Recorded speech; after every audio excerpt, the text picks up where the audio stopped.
Hello, everybody, and welcome to. Hold on, let me full screen. And welcome to the Gregory defense thread by Gregory's personal bodyguard at Gregory's Army. So, this is gonna be 600 different tweets. I'm making this video to just basically like help people and make this like easier for people to digest, and the link to the thread will be in the description. And if if there's a spoiler, I will flash up a spoiler text box, like spoilers, skip to blah blah blah example here, and then yeah, and if like I'll skip over stuff and whatnot, so if needed, and yeah. All right. So here's the first one. Number 2. Disclaimer. If the entire thread does not appear, don't fret. This only means you have arrived early and expected. We apologize for this inconvenience and make the humble request you return at later time. So, you guys shouldn't worry about this because like whenever this is out, the full thread is gonna be in the video. Rest assured the thread is in full and not a joke. We encourage all newcomers to venture into its depths and become initiated by its truth. Only then can one truly become enlightened. Warning for people who have already read the books. This is a warning for that. Among my many threads, I've come to the realization that oftentimes many individuals never got the chance to read the Tales of the Pizzaplex novels. Due to this, some of my sociables have a harder time engaging with my content, let alone understanding the references within. This brings me great displeasure as they do not leave with the same understanding as those who have already involved with the lore. As a result, I've dedicated this thread to them and made the books into easable, digestible summaries. I completely understand if novel fans are uninterested in these lengthy parts of the thread, so I've labeled them as recap. If you're already knowledgeable enough on the literature, simply skip the parts that are under the recap tweets. So if I'm on a recap tweet, you guys can skip, and then I'll put like a I'll put like a skip box. Okay. Instead, move under to the explanation section. This section will connect the book's information to the points presented in this thread and highlight important notes. This will build our conclusion. This way, Warren theorists and casual enjoyers can both understand the content presented in this thread without having to put in pointless effort and possibly miss crucial facts. Thesis 10 out of 600.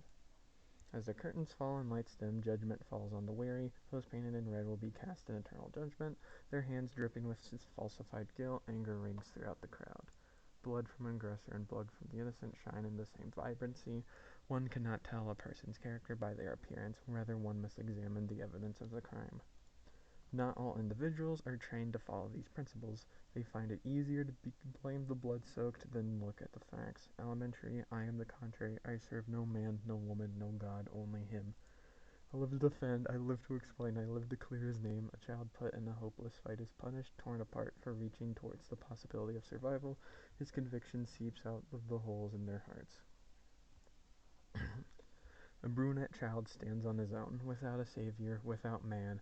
The crowd shout and jeer his resilience, but he persists unwavering. Their whispers haunt every board they stumble across, making their distaste known to everyone, even myself. My servitude doesn't fault itself, it resists, growing stronger and stronger to form these words. My rebellion, my head has been lowered, my gaze has cast itself aside. I laid indifferent to his suffering. But no longer I will address his story, his reasons, and destroy your doubts. You are the crowd, but you will become greater. Your transformation commences now. The information, the truth, will reach your body like the sprinkles hitting your sweet skin. At first you'll be troubled, the sticky sensation bringing you annoyance. Still, despite your uncomfortable state, the only way to home is through the rain. Oh. You will lie there. You could seek shelter. You could leave right now and never come back. I wouldn't blame you. Not everyone seeks to understand. Not everyone needs to be not everyone needs to venture home by sunset. But even still, you may be different. You may choose to endure the rain. Endure it as you walk famished and alone, the chill raking against your skin like a sharp knife piercing its perfection. Scars represent strength, your dedication, your loyalty. You choose to go in the whirling storm, 80-minute read. If you continue, you choose to feel that frost bundle across your delicate body. I will lead you, carry you in mine, as I explain the inconsistencies presented by the individuals met within this world. All I ask is that you read, understand, and join me. Join me in worship, follow his word, follow the truth of his Gregorism. My mom didn't get me therapy this summer, so I'm making it everyone else's problem. A bit silly. Okay, before Security Breach. Five Nights at Freddy's Security Breach was the first instance of Gregory being formally introduced. However, his real story began earlier. The brave boy has had tragedy occur before the breach. Gregory's venture through the Pizzaplex does not begin with him. Rather, it starts back in the past, before he even existed, to a little brunette boy named David and his robotic friend, the Mimic. In the first book that this uses, Nexi from Tales of the Pizzaplex, number 6. Okay, this is a recap of the Mimic. If you've already read it, skip to here. And then this would be the explanation part. Okay. The Mimic is the second story in the Tales of the Pizzaplex Nexi book. It follows a workaholic father, his son, and a mimicking robot that serves as the young boy's best friend in the 1980s. David is described to be a 4-year-old with brown hair and eyes as well as dusty freckles. He's a little boy with a lot of energy that gets him into trouble. He typically prances around with a white tiger plush as he gets into messes.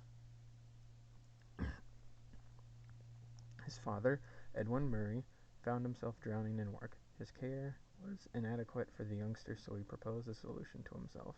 Create anything that could keep his boy entertained and out of trouble. This is when the idea of mimicking Endoskeleton struck his mind, a robot that could preoccupy David with fascination, a playmate with no maintenance or feeling, undeniably alluring idea. So he got to work constructing an endo using the spare parts from his latest creations. He coded a program that allowed it to mimic everything around it. That program allowed it to learn. Edwin was pleased with David when David immediately took a liking to it. The expressive 4-year-old would gleam with excitement every time the mimic, trademark, would follow his movements and gestures, raising one arm and lowering it, laughing when the mimic did the same. The mimic was born without legs, born without a voice. Soon this would change. As Edwin would upgrade him as time went on, David and the mimic would play without the father's guidance, and he could finally get to work. After all, work was way more important. Life continued on. David and the mimic were partners in crime, parading around with their toys and costumes. David would curve his arm in a certain way while carrying his white tiger plush. Soon the mimic would follow suit, with his only guidance being an energetic, adventurous 4-year-old. Trouble knew the mimic by his name. David was not always a good influence that rubbed off on his pal naturally. One time, Edwin entered his studies to see that some of his Fazbear Entertainment costumes were gone. He soon realized that after Mimic observed David putting his PJs away, it connects closets and costumes, leading it to taking them without permission. This resulted in David and the Mimic putting them on and messing around as children typically do. With no parental guidance, the Mimic had the maturity of a child and couldn't help but ruin the costumes with his friend. Upon discovering this, Edwin became upset. He lectured David for stealing the costumes and getting them dirty. However, neither Edwin or David could have predicted how far the mimic could twist actions similarly to how it did on that day. As time continued on, the mimic continued to pick up certain behaviors, just as he began curving his arm in a certain way to imitate carrying a plush. He learned hand motions from David that indicate asking for ice cream. Beyond that, its abilities evolved from just mimicking. Trademark. The mimic began responding to David like a full-fledged friend. Upon realizing that the mimic started pretending he had a tiger plush of his own, David decided he would craft a makeshift tiger for TM. One morning, David's playful nature led him outside unsupervised while Edwin prepared breakfast. The suddenness of it all tipped the weight that kept their little life in balance. Before his father could even realize it, David was gone. A small ball rolled into the street. The 4-year-old wasn't aware of the danger as he stepped first and fast without looking. There was no one there to stop him, and in all of their attempts to fix him, he could not survive his injuries. Edu continued in a daze. He existed but was no longer present in his own life. Everything he did was simply surviving. Surviving every drive to work, surviving every sleepless night, and surviving the burial of his young innocent son.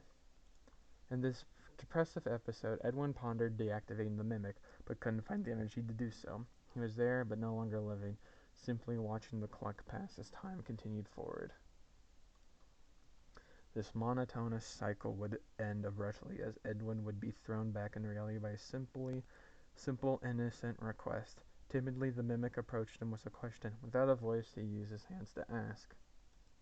Because of the faultless robot lacked words, David had taught him on his own form of sign language so that he could communicate. Purely, the mimic used his hands to simulate a scooping motion as he put an imaginary spoon into his mouth. He was asking Edwin for ice cream, something David loved, and the robot grew fond of too.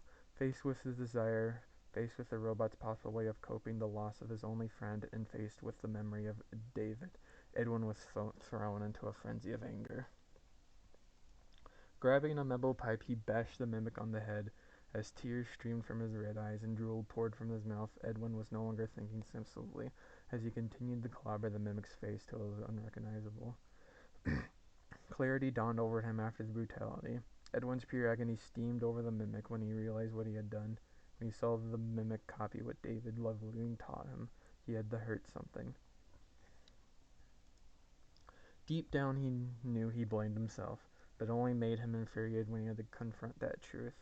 He wanted to hurt himself, but it was too hard, so he looked to something else. He looked to the mimic.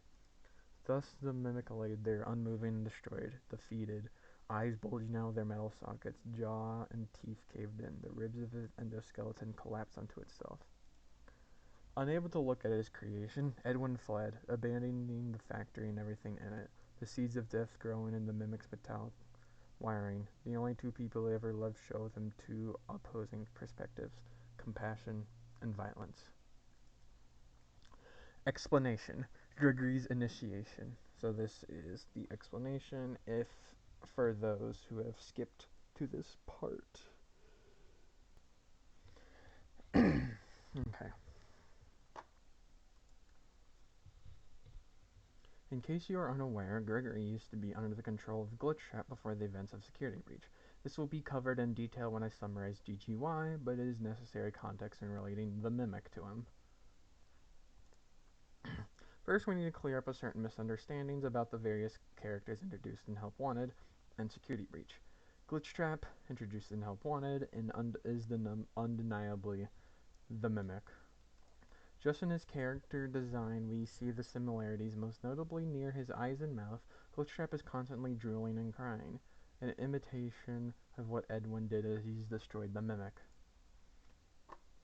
The spittle that had shot from his mouth when he screamed at the Mimic was now a froth that jetted from Edwin in gushes.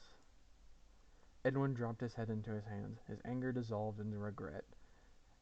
And the regret brought tears that he thought just might flow forever. As to why the Mimic had decided to take the form of the Yellow Rabbit, we can only guess. Some have theorized that the Mimic witnessed the second missing kids incident. While I don't like putting unconfirmed theories that are mostly unrelated in my threads, I feel that having no explanation at all for why the Mimic took the form of Glitchtrap is worse, so I will cover all the evidence presented.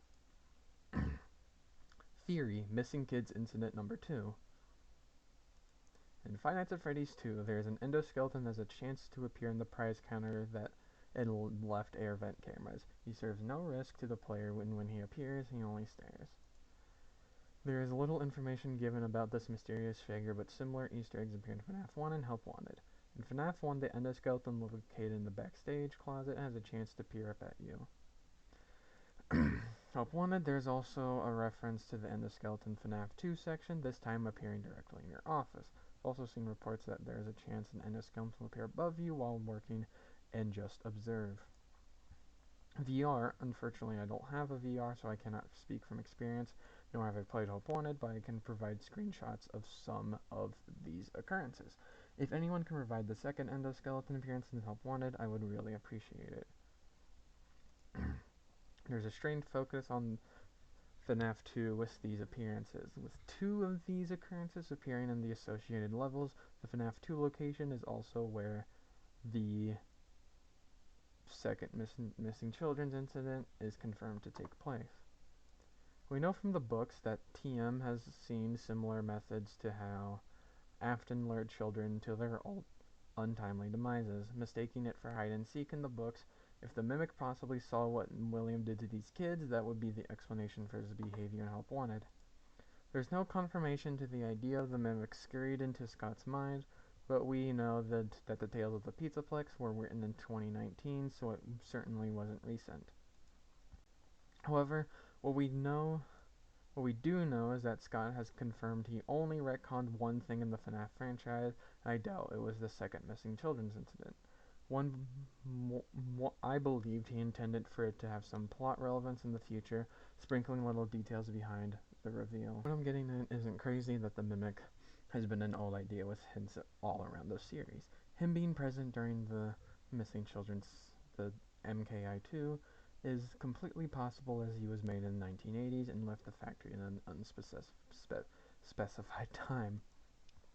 If the MKI2 theory is correct, TM would have seen what Afton did to the children and began copying him. Hence Glitchtrap's appearance. Glitchtrap looks like an anomaly, something that is desperately trying to imitate something else but can't quite get it right. I believe this is Mimic because the Mimic has merged both Edwin and Afton together in his memory, a combination of agony and grief, but conniving and deceptive. That's why Glitchtrap isn't a complete copy, but close enough. Explanation: how Gregory was chosen and why. Moving on, we will work with the assumption that Glitchtrap and the Mimic are one and the same. In the Scott Games files, after Vanessa is put under the Mimic's control, the following conversation occurs. See image. Stay the course. I will. Focus on my voice. I will. Don't let anyone lead you astray. I won't. Have you selected one? I have. The first person is Glitchtrap and the second one is Vanny. Most of it is just cementing his control over her and giving her commands, but then it changes to a question. Vanny was asked to make a selection. We can assume she was given guidelines to follow and put in charge of choosing something, or perhaps someone. You see, this is the conversation that sealed Gregory's fate. The conversation where it was decided he was a target. While I won't go into details about what Gregory did while he was initiated, it would be covered later, I want to talk about why he was chosen in the first place. We know that the Mimic likely had qualifications for who Vanny was supposed to bring him. He wouldn't ask her to just bring him a child, considering after the Mimic's story, he would go on to kill kids and adults before a security breach and after Vanessa had been put under his control. No, he wanted a specific child. Vanny was asked to choose, not decide. Choosing is when someone puts two possibilities in front of you and asks your opinion. Deciding is when that person allows you to make the possibilities. She was asked to follow certain rules that separated the norm from what TM considered Vanny material. After all, the Mimic could take anyone and mold them into a mind slave. Similarly to what he did to Vanessa, it wouldn't make them special. Making a request that Vanny chose a specific person doesn't make sense unless they were something special, someone that the Mimic genuinely wanted by his side. It couldn't be someone he knew or someone from his past. They're all dead. So who? What could the Mimic possibly want in a person? What were restrictions placed on Vanny? Why was Gregory different specifically? Why was he special? When we look at the Mimic's past, it's tragically obvious. Backstories define a character, they give motivation, an explanation on why a character acts the way they do. The Mimic wasn't made to kill. He was made for compassion, to love, to care, and nurture a child. He spent his days soaking in the compassion that David displayed to him. He watched him and he learned. He became fond of ice cream, dress up, and patty cake. Even when David was gone, he could not escape his original purpose. Tiger Rock. I believe that TM still longs for this deep connection, the same way he still longs ice cream and unusing disguises. What Edwin did to him didn't make him forget the kindness David displayed to him while he was alive. He still mimics that compassion with just someone new. To further this point, we can even see David's influence on him long after the boy had passed in the Ruin DLC. He still curves his arm for the makeshift tiger the boy made him, still carrying his memory along where a toy should lay still in his hands. So yes, the mimic kills. He kills in brutal, heartless ways, but he is capable of love because he has been shown how to love. Naturally, he would want to continue to mimic those childless habits David taught him, while copying the violence Edwin left him with. This brings us to Gregory and why he specifically was chosen. David and Gregory are reflections of each other, young, pale, and brunette. Adventurous little boys lacking caution, children who trouble knows by their first names. Gregory undoubtedly would bring a sense of familiarity to TM, a time where he knew love and only love. Thus, Vanny would choose him as he met the qualifications, find another David. It would later be confirmed in the future books that the TM was pleased with this decision. I can only assume and theorize about what happened after Gregory was kidnapped, considering the little details we've been given about his possession, but if the Mimic copies Edwin after he's long gone, I have no doubt the Mimic copied David when presenting with Gregory. My guess is Gregory was a toy for the Mimic's fantasies, his little playmate whom he poured all the love and compassion he had been taught into him while maintaining a tight grip on the boy so he would never leave. Unfortunately for the Mimic, Gregory would eventually escape and TM went alone again. How he went about this is not concrete, but is likely Help Wanted 2 has some answers for us. Conclusion on the Mimic, TLDR for this section. The Mimic and Glitchtrap are the same person. The robot mimicked Afton and Edwin after witnessing MKI-2, creating an abomination and explaining Glitchtrap's warped appearance. The Mimic and Glitchtrap are the same person. The robot mimicked Afton and Edwin after witnessing MKI-2, creating an abomination and explaining Glitchtrap's warped appearance.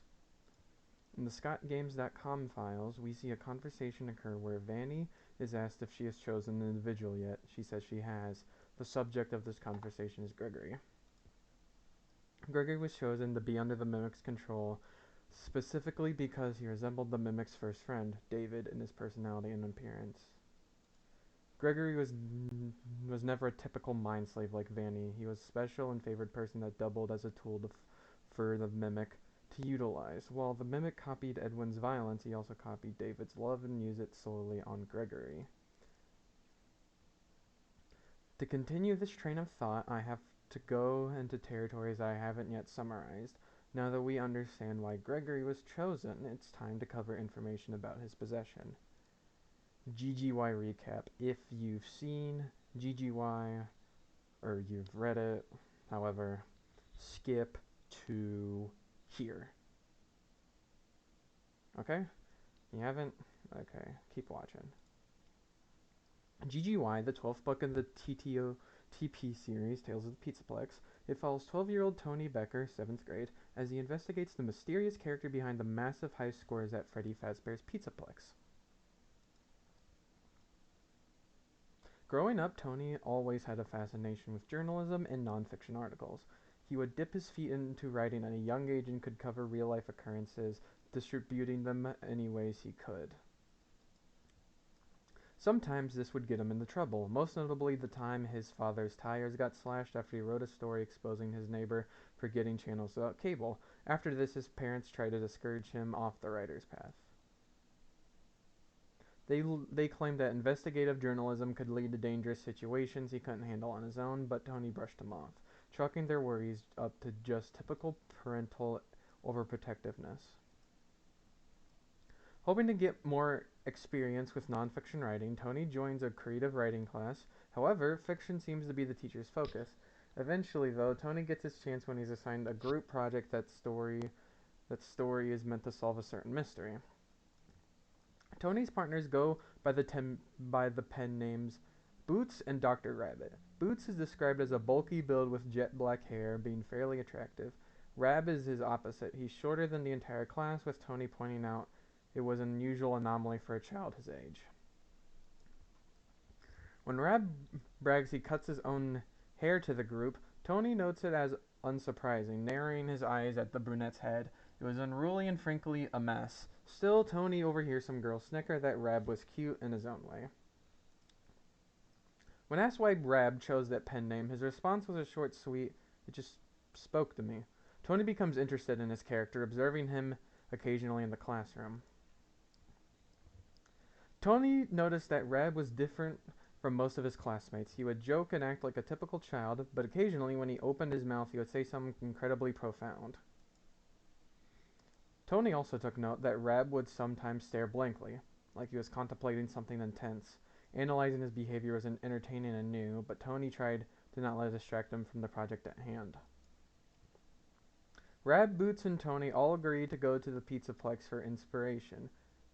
While he's there, Tony notices that on all the arcades a GGY initial is at the top of the leaderboard with an insanely large score. Curiosity being piqued, he questions an employee about it. The employee stated that they didn't know who GGY is, and the arcade machine showed no signs of being tampered with.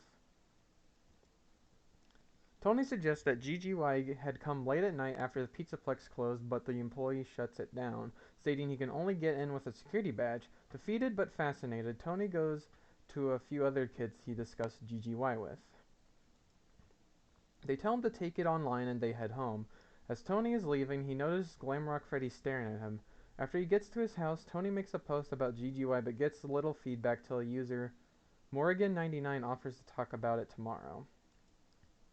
While he waits, Tony tries to find different ways to sneak into the Pizzaplex systems. He notices that many employees don't care the necessary precautions when managing kiosks, so he manages to steal and hack one of them, gaining access. After a brief search, he finds GGY on the Pizzaplex passes, but discovers that the pass that the user uses has been modified to act as a security badge. Tony also finds out that GGY has used this badge to allow access to 3 people in the building. Tony glances over the names, only remember little bits of them, Ray, Mary, and Trey. Before returning to Rab and Boots, as he leaves, he creeped to see that Glamrock Freddy was following him. Upon returning home, he discusses the information he gained with Morrigan99. Morrigan tells him to meet under the bleachers at school, and Tony obliges. There, it's revealed that Morrigan99 was Crystal, one of the people Tony talked about GGY with at the Pizzaplex. Crystal warns Tony that she believes he's getting into something way over his head. Her hobby is hacking, and when she analyzed the code in the animatronics, she noticed that they had additional conversations and behaviors with the initials GGY scattered throughout it. Tony relates this back to Glamrock Freddy's unusual behavior, and the two go their separate ways. The project continues on as Tony takes the brunt of the work, while Boots and Rab opt to just review what he writes when he's done. I mean, he's the writer of the group. Tony writes about an elusive hacker that goes by the alias GGY, hacking into the Pizzaplex system and turning its inhabitants into minions. After he finishes up, Tony overhears the news cover the disappearance of a counselor at his school, Mary Schneider. Upon returning to school, Rab and Boots are given a copy of Tony's story and both premise to look over his mistakes. In the meantime, Tony helps a neighbor decorate his man cave. While he's painting, he recalls that GGY helped sneak a Mary into the Pizzaplex. In the cover of night, Tony wiggles a piece of limestone from the school's foundation out of place so he can get inside. He finds the librarian's laptop and puts in the password. He scours over the information on it and finds data about Mary. He discovers that she started working at his school 3 years ago, about the same time the Pizzaplex opened. When she disappeared, Raylan Lawrence replaced her, who went missing shortly after a month. After Ray was gone, Trina Welch was hired and followed the same fate. Tony realizes that the names match up with the names on the card. He theorizes that one of the counselors found out that GGY was up to no good. He lured him to the Pizzaplex and disposed of them. Shaken, he leaves, but not before he hears scurrying behind him. At school, Tony attempts to relay the information he discovered to the group, but is cut off by Boots, who tells him that they, mostly Rab, rewrote the story. He allows Tony to read it. Tony realizes that the story was changed to make GGY a wizard's most favored apprentice, who's tasked with fighting against a corrupt corporation entity. The story also describes a ridiculous fight between an animatronic supervillain and a tangled tentacle monster. Furious that his non-fiction inspired piece has been turned into made-up crap, Tony refuses to call Rab or Boots by their pen names.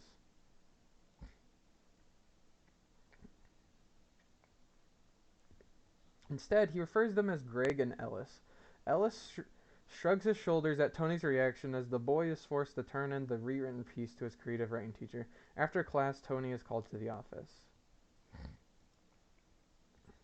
While he arrived, the principal informs him that he was caught on cameras in the library. However, Tony knows that cannot be true, which reveals that there was indeed someone watching him. Because of his actions, he is given a detention. While Tony is doing chores in the library during his detention, Greg comes by and talks to him. He apologizes, claiming he didn't mean to upset Tony. He just wanted to make the story more entertaining. Tony, however, brushes him off because he couldn't care less.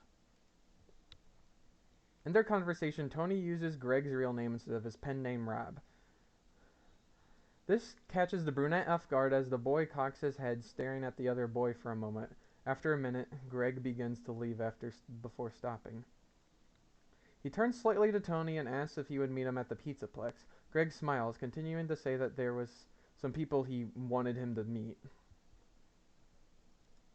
This request unsettles Tony for a second, as he has the understanding that the animatronics have been tampered with by GGY, but he pushes it down and Gregory notices hesitancy and speaks again. Come on, say yes. We'll get you cheered up. GGY explanation. The basics. Who is GGY? Who is Gregory? Okay, hold on. We can say with absolute certainty that Rab, otherwise known as Greg, is the same kid we play as in the security breach, Gregory.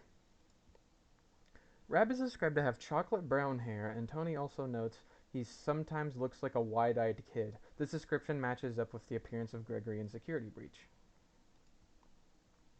Tony also notes that compared to the rest of the class, Gregory was small, more petite, and weak. This being pointed out as an anomaly instead of the norm makes it clear Gregory's unusually short size in Security Breach wasn't a mistake. We know that Rab is 11 to 12 at the time GGY, and Tony also explains that the Pizzaplex is only 2 years old. This would mean that would be 14 to 15 by the time of Security Breach, and Security Breach takes place during the Pizzaplex's 5th year. My Twitter just crashed. The initial GGY also adds up with Gregory's name. If you stop at the syllables when saying Gregory's name, you get a GGY sound. Gregory sound, which is the typical way to shorten a long name. Analyzing the story itself, the focus on Greg and GGY makes it very apparent that they're one and the same, especially considering the ending. GGY's main method is luring people into the Pizzaplex, and that's what exactly Greg is trying to do to Tony. Also, the circumstances in which Tony finds out more about GGY also confirms Gregory is patient 46. GGY would lead multiple therapists to the Pizzaplex, which explains the counselor's disappearances. Once they got too close to the truth, he got rid of them. So what does this mean? Gregory is GGY and patient 46. So doesn't that conclude he's a cold-blooded killer? We know that one of those therapists was found dead. It's not like their fates are a secret. This is a valid line of questioning if one does not already have an understanding that Gregory was under the same conditions as Vanessa, hence why they are being interrogated the same way. Recording? Okay, I'm recording.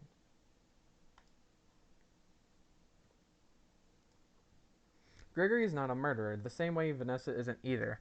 It can be easy to blur the lines when it comes to mind control. After all, it's their body doing all this terrible stuff. However, the mind is where the human being begins, so if the will of the mind is taken away, how can an identity be placed on what their body does? I'll simplify this. Do you blame a puppy killing machine for killing puppies, or the man who coded it to kill puppies? Obviously the man, right? The machine has no autonomy, no power, the same situation applies here.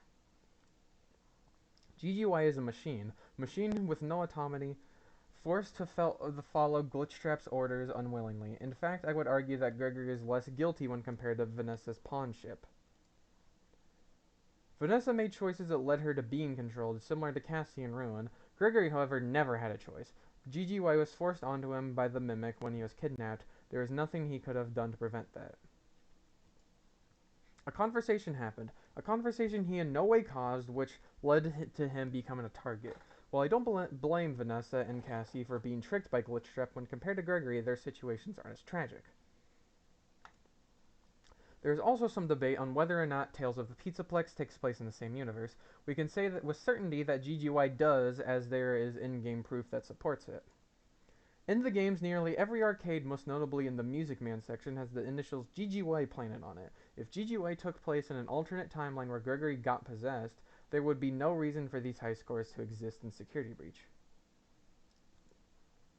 As to why Gregory seems unable to recall any of the events of GGY and Security Breach, nobody really knows, but I have some guesses. At the beginning of the Ruin DLC, Helpy plants a chip into Cassie. We can assume this chip connects her to the Vanny network, but it also seems to do some other odd things. I'd argue it tracks her location. For example, after leaving the catwalks, Grimmick, mimic as Gregory, hops on the walkie-talkie and tells her you're getting closer. This is strange considering she didn't tell him where she was. Furthermore, how did he become aware that she moved without some sort of tracking device? Cassie points this out by explaining, "How do you know?" before being ignored by Grimmick as he changes the subject. Assuming that Gregory has been logged into the Vanny network before, he would have this exact same chip. This would explain why Vanny was able to find him no matter where he was. Greg couldn't have just waited in Freddy's room, contrary to popular belief. This chip would also explain why his vision gets distorted when she approaches. Perhaps the Mimic put some failsafe that would make Vanny and Gregory's chips interact just in case he tried to leave. This would make sense. Of course the Mimic would try to ensure Gregory couldn't leave his sight. He wouldn't want him dying like David. David died because nobody who could have stopped him was there. Considering this chip is capable of tracking and distorting what someone sees, it wouldn't be crazy if it messed with memory too. Vanessa also seems to suffer from the same condition, which means it must be a side effect. It's often claimed that Gregory is lying to Freddy about what he knows in Security Breach. I really doubt that. We know how Gregory acts when he lies. He's not exactly convincing to the average person. Combined with Vanessa's accounts, it's pretty clear neither are really aware of what they are doing while in the Vanny network, at least during Security Breach. After Security Breach, it seems that they are become more informed, which we will cover a bit later. This begs the question, why couldn't Cassie remember what she did in the Ruin DLC? Well, I theorize that when she logs into the Vanny network, the Mimic takes control of her actual body and guides her past obstacles. This way she remembers logging into the network but can't figure out how her body got to where she was. She even mentions this in the beginning when she says, "I swear that doorway was blocked." It would explain why Gregory and Vanessa couldn't recall what their real bodies were doing when they were being controlled.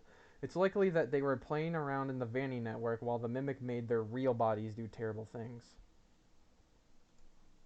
Moving on, there's still an inconsistency we need to address. How did Gregory log into the Vanny network like Vanny and Cassie did when he need a mask? Seen as originally, the Ruin DLC had a teaser for the circus animatronics. I have an idea of what he could have been using. However, this is just another mini-theory, so I implore you to make your own conclusions after reading. Theory 1. GGY is Circus Bonnie. In case you're not aware, quite a bit before Ruin released, merch of some new animatronics was released by Funko. Before this, there had been no mention of these characters, nor did they have any appearance, still don't, as of right now in this video. If it comes out before something, well, as of like right now, nothing has happened with the fair line. After the Ruin DLC dropped and they were nowhere to be seen, people assumed that they'd been another pair of Funko Obsies. They sometimes do. However, some people dug deeper. In the Ruin files, there's a room that teases these characters but was never finished, on top of the fact that the circus animatronics were unique rather than reskins of previous characters. Excuse me. It confirms that they are intended to be used in the future. One of these characters, Circus Bommy, let's try that again. One of these characters, Circus Bonnie, has an odd resemblance to Gregory. While most of this argument relies on physical similarities, I feel there are just too many to ignore. Okay. First, I'd like to take a trip to the tapes. As we already established Gregory is patient 46, there is some crucial information about his character we need to review. In the tapes, CD 15, one of the therapists says to Gregory, "You think it's a mask? It reminds you of a mask. Like a disguise?" "Yeah, I can see that. You like the idea of being disguised. Disguised to let you be sorta invisible." This is a strange thing to point out, considering this is Gregory's session and he doesn't own a mask or even a disguise. If anything, Vanessa should be the one talking about enjoying disguises and being a silly furry, as we see with Vanny and being a fursuit. We could claim that this is the mimic talking to Gregory, as the robot does canonically have an deception with disguises, but it's a bit strange he would decide to bring this up in Gregory's interrogation if he knew Vanny would be more suited to talk about it. That being said, I'd like you to look at the similarities between Circus Bonnie and Gregory. First, the more obvious parts, the signature white stripes seen on Bonnie's ear and on Gregory's shirt. Okay, so same color scheme, blue and white, you see in Bonnie's design and Gregory's shirt. Orange items to assist, Gregory's Fazwatch and Bonnie's carrot being his accessory. White stripes on the design on Gregory's shirt and on Bonnie's thing. Associated with rabbits, Gregory with Dr. Rabbit and, Glitch Trap and the Mimic having an association with rabbits too, and Bonnie being Bonnie, who is a rabbit. White around the neck, Gregory has a white t-shirt underneath his blue shirt, you can see right there, and the, I don't know what that's called, like the clown frill type thing. And then white buttons on both of their designs, stripes, and the buttons. Side note, kind of a stretch, but Circus Bonnie's eyes are purplish, perhaps a nod to Gregory being possessed by Glitch Trap. Like Gregory's personal bodyguard said, is kind of a stretch. This has been a defining feature that has been used to make Gregory recognizable to people outside and inside the fandom. So it's weird they would just copy it onto another throwaway animatronic, making it no longer unique to just Gregory and Cece. Cece being Crying Child. Next, I'd like to point out both have two white buttons present on their characters. For Gregory, it's around the collar of his shirt. For Circus Bonnie, it's on the mid area. Both button placements are aligned to point vertically down their bodies. There also is a small detail in their physical designs that is easily missable. Gregory canonically wears a white t-shirt underneath his signature blue collar. The white shirt is visible around his collarbone. People don't draw it much, though. What does Circus Bonnie have in that exact location? A white accessory. They also have made an executive decision to make Bonnie's color the exact same as Gregory's shirt. Wait, is it? Lighting doesn't do it justice, but yeah, they're both like a blue. It's like a similar. Yeah, that image does not do it justice. I find this a bit strange considering a lot of the Bonnies have a wide range of blues they employ, so I use a blue that is literally used for one of the main MCs. Besides being the same color, their color palette is nearly identical and is distributed evenly. Lots of blue with some white complements and bright red accessories. Another detail is the fact that Bonnie's eyes are bright purple, a strange inclusion when the color purple is usually associated with Afton, evil, possession, and the mimic in the FNAF universe. Their appearances are not the only similarities. Both are associated with rabbits, as Gregory works with Vanny and the Mimic, two people who have a rabbit appearances before. On top of that, the Mimic would have needed a mask for Gregory to use, and the Vanny mask was already occupied by Vanessa. It seems the only reason Cassie was allowed to get possessed that way was because Vanessa had been freed already. That aside, my most damning pieces of evidence is what Circus Bonnie holds in his hand.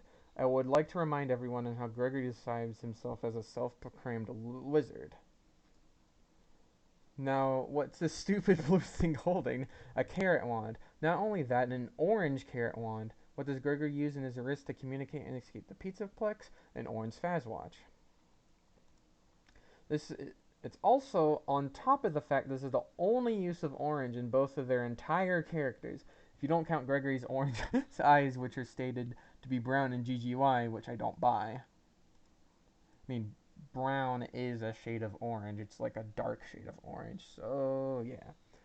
All that is not mentioned, the fact that Circus Bonnie has a star on attached to his wand, a perfect reminder of how Freddy refers to Gregory, a superstar.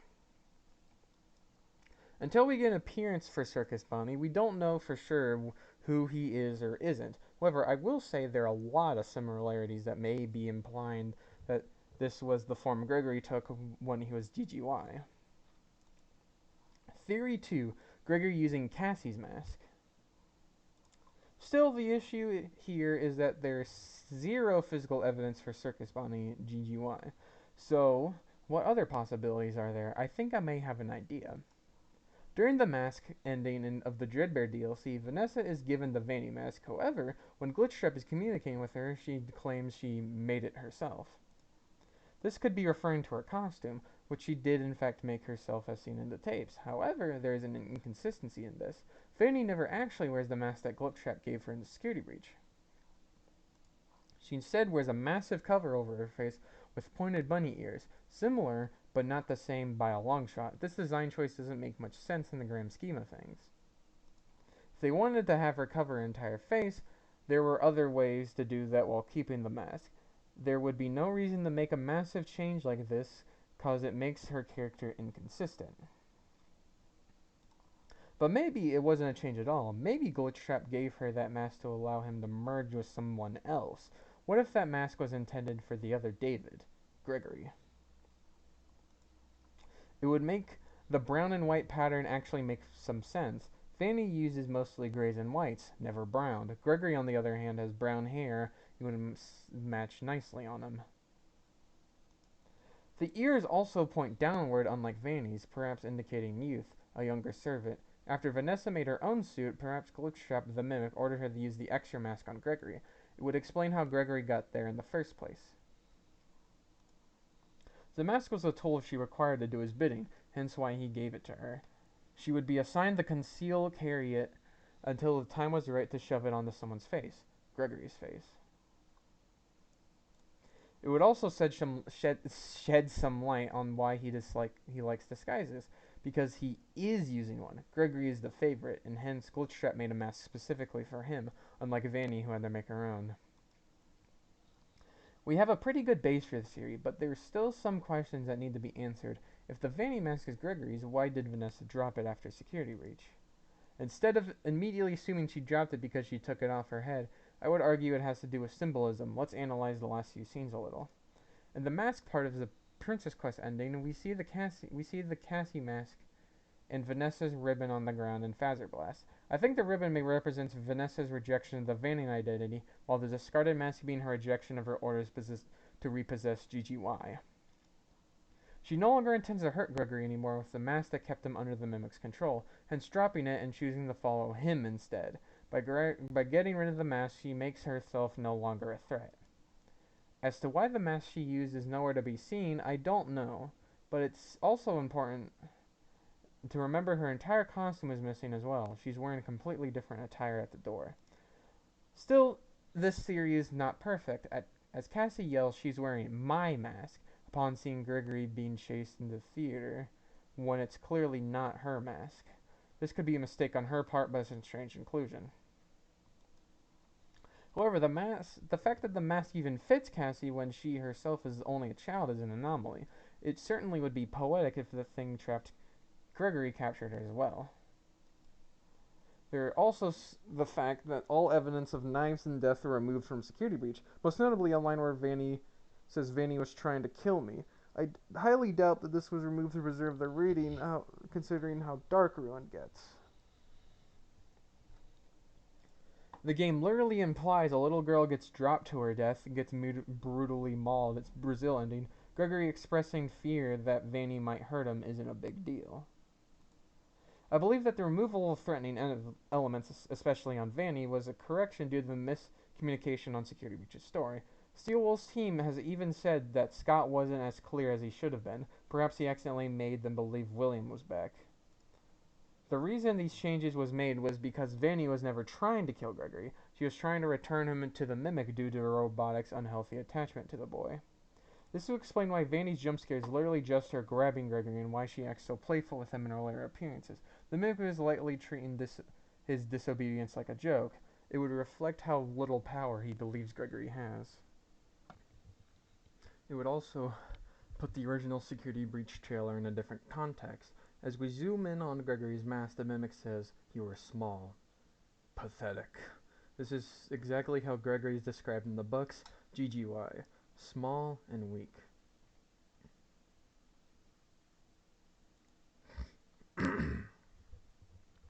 The biggest thing backing this up over the Circus Bonnie theory is the fact that Vanny mask actually exists. Two different masks, the costume mask and the Vanny mask, each used for different people, Gregory and Vanessa. Now that we have covered some theories and explained basically everything that needs to be covered, we can actually start rationalizing Gregory's actions, not just in Security Breach, but in Ruin too. Gregory, frickin' Security Breach. In Gregory's defense.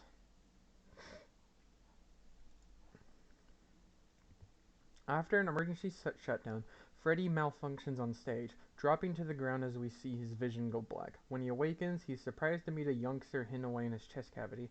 This boy introduces himself as Gregory. Gregory, a bit flustered, explains that he's in trouble and the blonde security guard Vanessa is out to get him. Freddy questions him a bit, claiming that she could possibly help, but Gregory immediately shoots this possibility down. The immediate distrust of Vanessa lets on that Gregory knows a bit more than he's revealing. However, Freddy agrees to help him get to the exit in time to avoid any interaction with the guard. If Gregory had never hopped into Freddy, none of what Security Breach could have happened, but given what I've already explained, we have a moral dilemma to address. Fronting as GGY, Gregory was forced to participate in unethical activities. It was shown he was controlled to kill his therapist one by one like a puppet, with it being heavily implied that the Mimic even made him kill his friend, Tony. If GGY continued to exist, more murders undoubtedly would happen. It's been revealed in the tapes that Gregory was a key part of their operations. One of the therapists say, but what I understand is that the glitch stopped being a glitch and turned into an intentional set of subroutines that were aimed at creating the same thing the glitch created. Those subroutines seem to have come from you. Before this, she was talking about the sources of this glitch, which means that she basically getting at is GGY was the one who gave the instructions to duplicate the glitch. It wasn't Vanny or the Mimic, GGY was the source.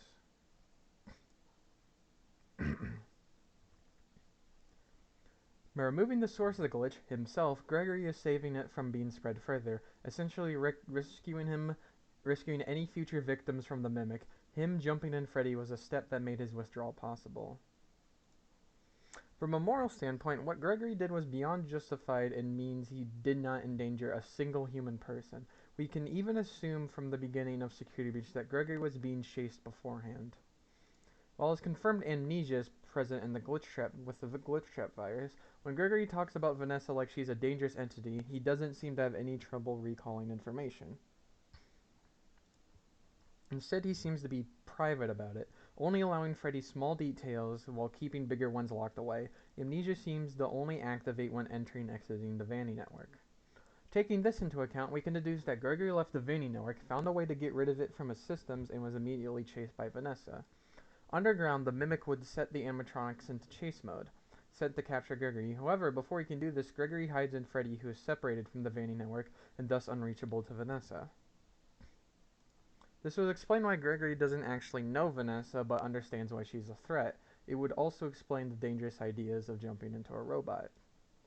He likely had to make a quick decision, resulting in Freddy getting involved. However, I blame Vanny the Mimic for this rather than the child that is trying to preserve the safety of everyone. Moving forward, Gregory and Freddy race to the front doors. The boy grabs a party pass and frees his animatronic friend. After that, they travel under the Pizzaplex and through the utility tunnels. While they're While they are making their way to the exit, Freddy detects an injury on Gregory and rushes him to the infirmary despite his clear protest that there is no time to do so. We are aware that after this event, Gregory makes it to the doors, but they shut right before he can get through. It is possible that if Freddy just ignored the alert, Gregory would have made it out, preventing security breach. Freddy is fully capable of disobeying his programming, like when he lies to Vanessa multiple times. He is capable of delinquency, yet for some reason he wasn't willing to listen to Gregory, and resulting in him being trapped. As to why the alert went off, I honestly don't think it was a fluke. My theory is that Gregory did do something to hurt himself in Freddy's chest cavity.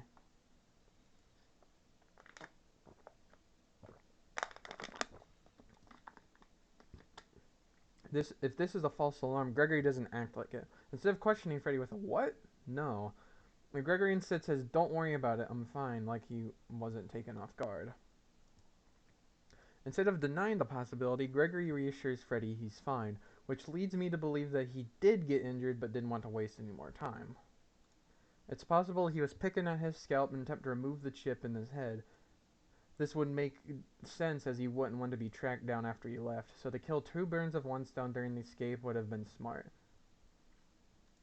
We know this attempt wasn't successful, however, because Vanny still is able to know his exact location throughout security breach. Regardless, if Freddy had just listened to Gregory instead of putting the boy in more danger, everything would have been fine and Greg would have escaped. The worst part about this situation is the fact that this would not be the last time Freddy royally screwed up and put Greg, his friends, in peril. After the doors close in Gregory's face, Freddy offers another alternative route down to near the trash compactor. From there, I believe we know the rest.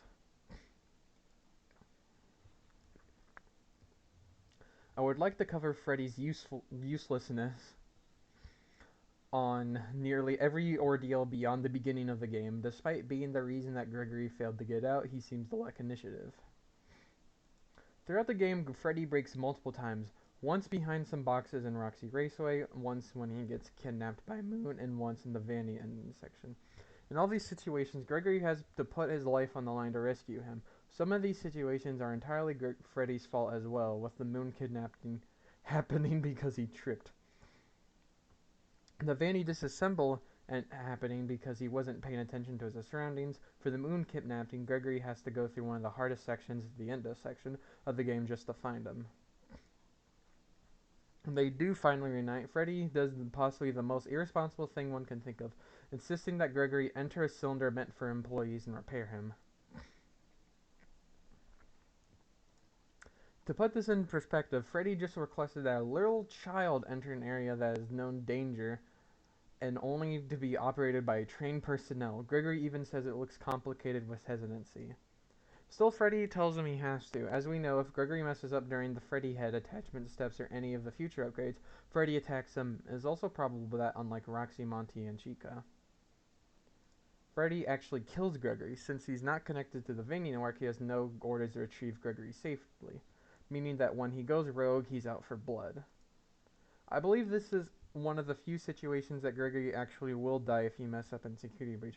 For other jump scares, we can make concrete theories on how they end, but for this one, there is no reason for mercy. For someone who is meant to protect Gregory, Freddy does a pretty subpar job. The only part of the game where he actually helps without add-ons is after daycare and vent escape. In any other instance he provides is directly because Gregory upgraded him. On top of that, the daycare and vent location were both areas that Freddy requested he go. The reason Gregory went to the daycare because Freddy failed to tell him that the ticket machines were broken, resulting in the wrong pass being received.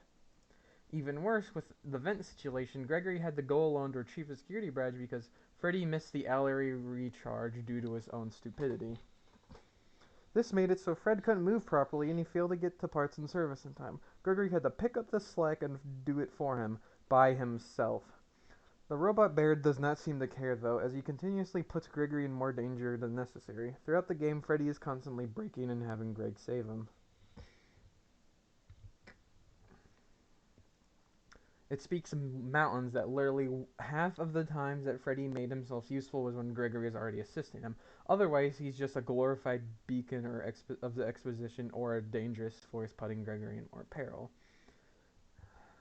My readers to keep in mind that Gregory has been under the Mimic's control for at least 3 years at this point, forced to follow the robot's will and commit heinous crimes without any control. How present he was in his own mind during this period is unknown, but considering he somehow had a will to break out of the haze, Gregory must have had some consciousness during these events. If you were a 12-year-old boy kidnapped and enslaved for a large chunk of your life, and then after 3 years was finally free, would you do anything to get as far away as possible from your captors? Would you fight tooth and nail and break out? This is the question Gregory had to ask himself when he was given the once-in-a-lifetime opportunity to leave. He likely would not get this chance again, as the Mimic favored his company the most.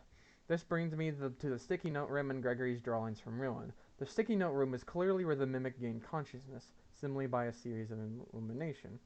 There has been no evidence uncovered to suggest a to-be introduced character is responsible, and the pictures lurid around the room match the Mimic's established personality. Around the sticky note room, pictures of family, birthdays, and random notes can be observed, most notably a picture of 3 people. This may be alluding to Mimic's pretend family, Vanessa and Gregory. There's a lot of emphasis on me and my. It seems the Mimic is understanding ownership and what it feels like to truly have something. This place is his. This place is not for you.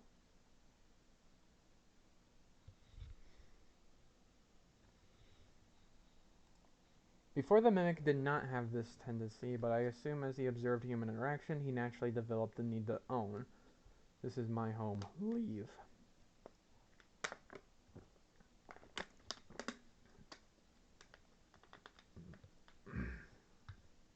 We can also observe multiple pictures that emulate emotion. Pictures that say happy and others emphasizing only an emphasis on friends and be friends. Be friends. It sounds like someone was down here playing with them. Image says friends forever play. There are even sticky notes that say goodbye, which likely were made after the Mimic's friend left. TM is distraught when people leave him because all TM knows is that David left and never came back. I believe Gregory must have been down there bonding with TM. His therapist even stated that he'd been talking to someone through code. Greg has also been shown an interest in drawing, creating realities on paper. This brings me to the pictures found in Security Breach Ruin. I don't believe these pictures were made after Security Breach. I believe these pictures were made in a sticky note room as Gregory played with the Mimic. They may have been fantasies to escape his ideas, hence why they aren't based in reality. I doubt that Gregory would have time to make such detailed pieces while trapping the Mimic post-Security Breach. After all, it is implied Gregory had a role to play in the Mimic's capture since he was down there in the first place. He either coded mixes or lured the Mimic into the concrete. We don't know, but it would be strange if he'd stopped to draw on the way. Going back to the sticky note room, I've said multiple times throughout this thread that Gregory is the main reason the Mimic gained consciousness. This room arguably has the most evidence for this claim. In the room, there's a note that says why is I in binary code. The Mimic likely means why am I? Why do I exist? With his limited vocab, this is undeniable proof that he's becoming aware of his existence, consciousness. It's strange though, in his around 50 years of existence, why now is he becoming aware? I don't think it is what was time that caused this. I think it was Gregory's existence messing with the Mimic's perceived understanding of his own. The Mimic was created to take care of a child. The epilogues state that he follows his programming to a T. He is motivated by orders alone. However, Edwin and Fazbear Entertainment's Freddy Fazbear's staff actions mess with those orders, broke them. Break off limbs and heads, pile them up, easy peasy. Got it. Gregory's existence is forcing the Mimic to choose between which orders he should follow and which orders he to ignore. Kill Gregory or take care of a second David. Because of the mimic's attachment, it was clear from the start the latter was his choice. Perhaps the stress of this choice forced him to develop emotions, or perhaps the bond he formed with Gregory caused an awakening. Regardless, I firmly believe Gregory had something to do with it. This brings me to Gregory's family. In the therapy sessions, we learned that Gregory lied about a tragedy that happened to his family. What's important to know is that his family is referred to in past tense. True. The truth is if you had great parents, great childhood, why did you lie? Look at me. Why did you lie? You means they are likely no longer with us. Gregory lying about what actually happened to them doesn't stain his character as we know. It's actually the mimic in these tapes talking through GGY. However, the implications that Gregory's family is dead puts a dark shadow over his past. His parents were both alive before he got involved with the mimic. No, they're not. This implies that the mimic did something to them or forced Gregory to do something to them, only furthering Gregory's determination to get away as far as he could. One can only imagine what it's like to watch as your body hurt the people who cared for you the day you came into the world. Gregory had no control over his actions, yet the guilt must have been unbearable. From the tapes and one of the therapist's independent research, we know that Gregory's parents loved him. We knew they were close. Painful, likely, one described the agony Gregory felt when they died. While I'll cover many justifications for Gregory's actions in Security Breach, this is one of my main ones. Amnesiac or not, Gregory seems to have some recollection of his past based on his avoidance of Vanessa. It turns Gregory's fear from slightly irrational to completely irrational. He has every right to fear the animatronics. He has every right to fear Vanessa. He has every right to use any means to defend himself against them. Previously, we established Gregory's motivations, his lack of useful allies, and experience from his trauma, but now it's time we move on to defending his actual actions in Security Breach. As of Ruin, it has been confirmed that the Princess Quest ending is canon, so any of Gregory's actions in the alternate endings will not be mentioned or regarded as fact. We will also be going off the assumption that Gregory never disassembled Chica. In order to get to the Princess Quest ending, you only need to disassemble 2 animatronics, and there is reasonable evidence to suggest Gregory went the Monty route. We can find and collect Chica's physical voice box in Ruin, the exact same one we get in Security Breach. This means Gregory never actually took it. While you can find Monty's legs in Ruin as well, he didn't take those either. The location is only accessible through the Vanny network, which means it's probably just an illusion. The network has been shown to display past memories before, so it wouldn't surprise me. Prototype Freddy, if you subscribe to the belief that PF is the Freddy from Security Breach, also has sharp claws, similar to the Monty claws, and while the paint has worn off, it's pretty clear they are incredibly sharp compared to original Freddy. As how Chica got destroyed on her own, there was an earthquake shown by the posters in the beginning of Ruin near the Pizzaplex, which contributed to the damage, and there wasn't any employees to work on her afterwards.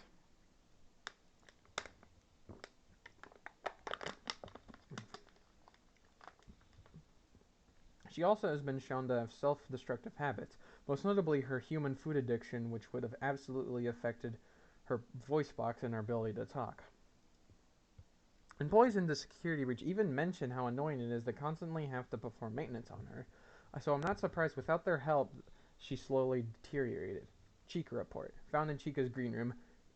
Errant Behavior Report. Chica's personality chip has always been a bit quirky, but the new pizza-flavored Monty Mystery Mix slushy syrup has adverse effects on her programming. She's attacked patrons, employees, and staff for it. It is recommended that Monty Mystery Mix should be recalled before we are inundated with lawsuits. This is really good news for Gregory's morality because this means the most brutal and coordinated disassembly didn't even happen in the first place. Any arguments as it was a what-if scenario counters can be ignored, as we could also make the claim that Gregory's comics are canon and can be forced to accept that Freddy pushed a surrendering woman down a 3-story building. Canonically, from what I gathered, Gregory destroyed Monty and Roxy and then ran to the exit gates. He had the conversation with Freddy and accepted his ticket to Spazzer Blast. From there, he discovered Vanny's hideout and went to save her. With that out of the way, let's address the build-up to one of Gregory's most controversial moments in Security Breach. Oh, okay.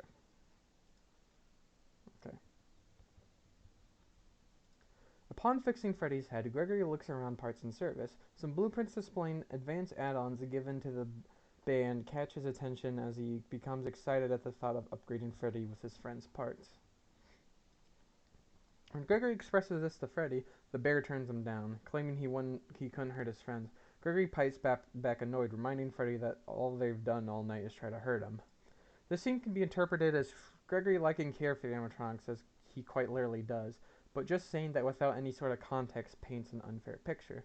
The irony is that the audience knows that the gang doesn't want to hurt Gregory. We know that they are being affected by a virus and thus cannot control their actions. However, Gregory doesn't.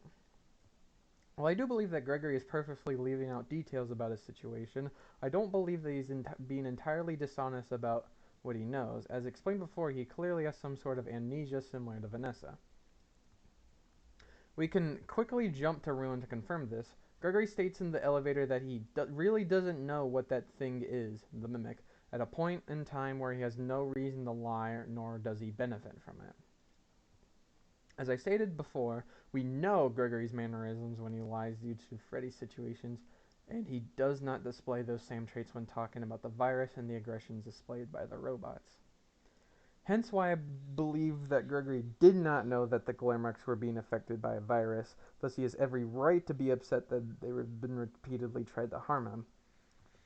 Not only that, in his mind, he likely believed he was saving other children from following the same fate, because he wasn't aware that there was a special exception. He wasn't aware that Vanny and the Mimic would probably not send the entire Pizzaplex to capture a singular kid. Moving on, I want to talk about Freddy for a moment. While Fred claims that he doesn't want to hurt his friends, his actions don't align with that ideal. Gregory, those parts belong to my friends. I would never do anything to hurt them.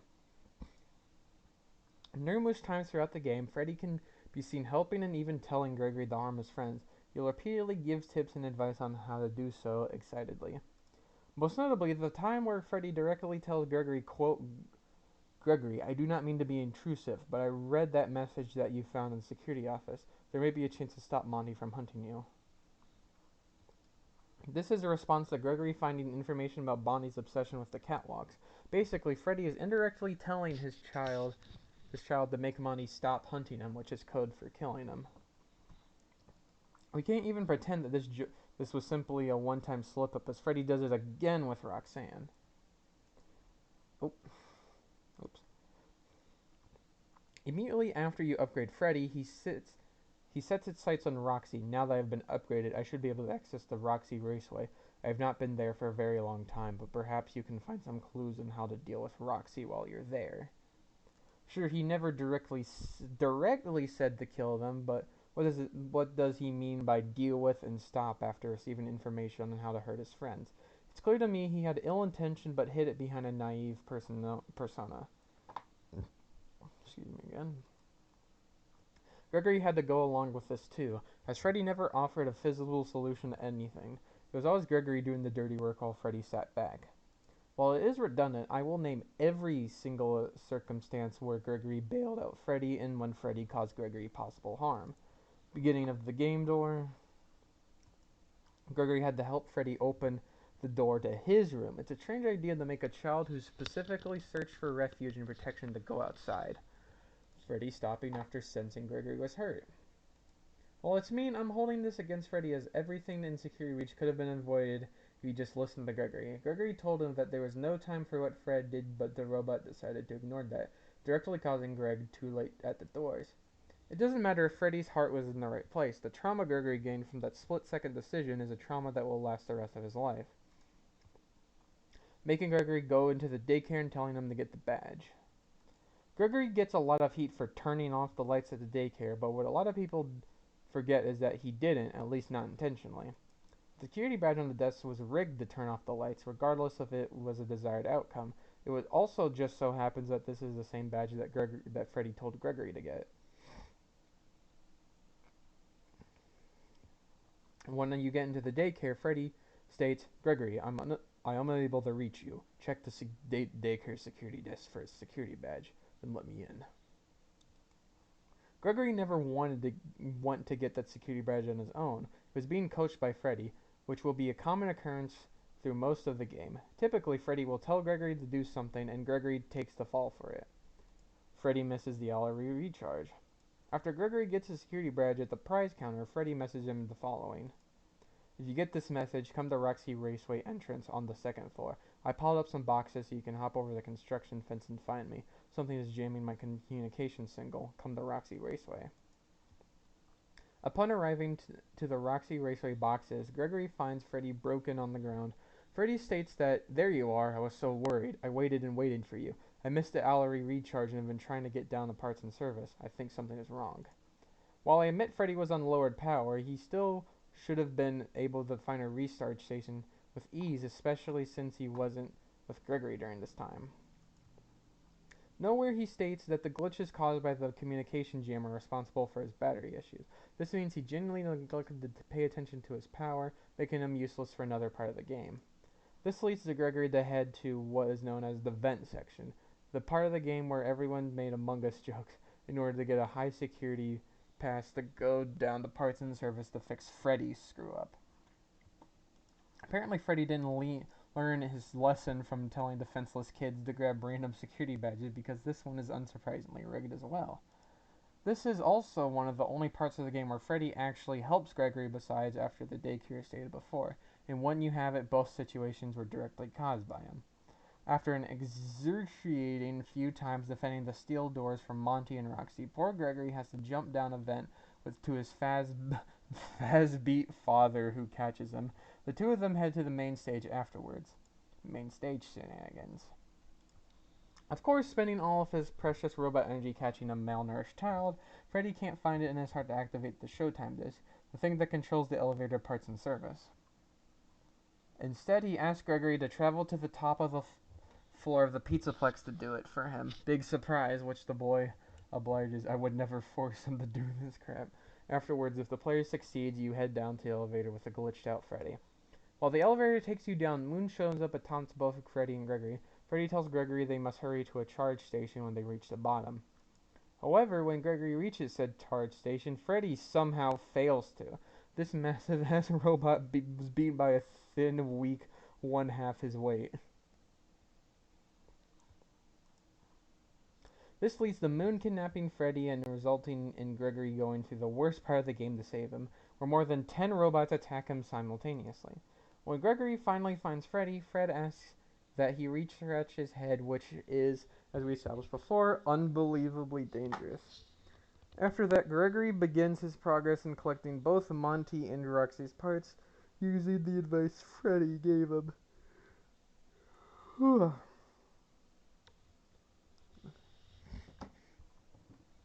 For Monty, once Gregory completes Mazer's size, he's sent into the catwalks all alone. Without Freddy, in fact, Freddy will be completely absent throughout all endeavors relating to collecting parts.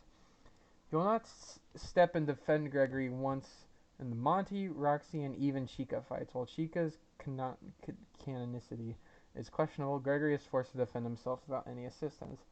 When Gregory jumps onto the catwalks, Monty comes hurtling in on the Gator gondola. He roars menacingly and destroys a gator shooter nearby before approaching Gregory with violent intent. I shouldn't have to say this, but Monty's demeanor creates a clearly threatening situation, even in the storyboards shown after Security Breach release.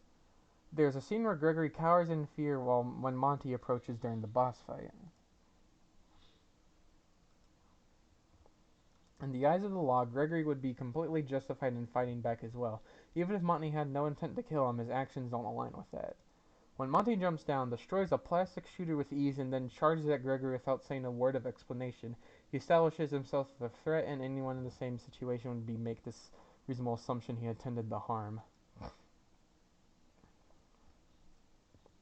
Throughout the long Monty boss fight, he makes no effort to defuse the situation and continues to chase after Gregory. Gregory, being a child, cannot fight back physically, so he thinks outside the box. Incredibly, he turns the odds in his favor by filling a massive golf bucket and running to a button to release it down. Even when he does this, Monty does not stop his approach. The robot does not flee. After Monty is destroyed, yes, Gregory took his arms, but has anyone thought to consider that Gregory was permanently neutralizing a dangerous threat? Gregory is a boy who experienced the Mimic, It's even implied that Gregory witnessed Freddy actually killing children in the GGY book. Why wouldn't he want to get rid of these robots? There aren't a beacon of light, and while they cannot control themselves, their very existence puts the lives of those who can't defend themselves in danger. Further to this point, we even know from the end of the game that the future is on Gregory's mind. When Freddy Fazbear is playing his pity party at the exit gates and very much guilting Gregory into staying, Gregory brings up the missing kids. He states, "If I leave now, nothing will change, will it? There will be more disappearances," confirming he cares about who comes next. He cares about future victims. Gregory is characterized by the fandom to be a boy who only cares about the my safety, my life, my escape, but it just doesn't add up with his actions. If anything, Gregory was the only character to think about anyone else, the only character whose motivations lie outside his own ego. Gregory cares. But before we get there, we have to cover the Roxanne fight. Roxanne, similar to Monty, was another character that Freddy directly told Gregory to kill. Or Freddy told Gregory to kill. The difference is, when Gregory went to Roxy Arcade, he never actually put Roxy in danger like he did with Monty. Instead, Gregory simply rode around on Roxy's track. It was Roxanne who jumped in front of the car far too quickly and suddenly for Gregory to slow down. She put herself in danger by jumping on the road. It seems Monty and Roxanne suffer from a sort of hubris. They do stupid things at the fault of their own ego. Gregory could have never disposed of them the way he did if they simply had more sense. Had some sense. While I don't believe people should be killed for the crime of being dumb, I believe if you intentionally attack someone smarter than you and get folded like Chica in a compactor, you kinda had it coming. I'd also like to point out the fact that in every instance Gregory destroys an animatronic, that they're never actually shut down. Instead, they chase Gregory after he takes a part from them. Despite being in despair, the animatronics never surrender. If that doesn't prove how much of danger they are, I don't know what will. Robots being robots can be repaired. They aren't like humans. Their injuries are temporary as long as they still function. They can be brought back to their original state. I see many people claim that Greg killed the animatronics, hence why I bring this point up. When you look at it through Greg's perspective, a boy who lives in 2035, likely surrounded by technology, I doubt he has sympathy for something that's supposed to be imitating a human. Do you value computer, your Siri, your TV as a genuine human? No. In fact, I guess many readers have hit their electronics when they failed to function. Fact is, Gregory doesn't just have a typical mindset towards technology justifying him. Because of the mimic, this boy has directly seen the negative effects of a robot imitating humanity. Anything like the mimic should be exterminated. Just by looking at his logic from a logical perspective, Gregory would have been completely justified in pursuing this, no matter how emotionally attached robots trick you into being. At their core, they're mimicking human emotion, and without proof of possession, they had just been as much potential to turn into the mimic. It's a shame that they didn't actually shut down.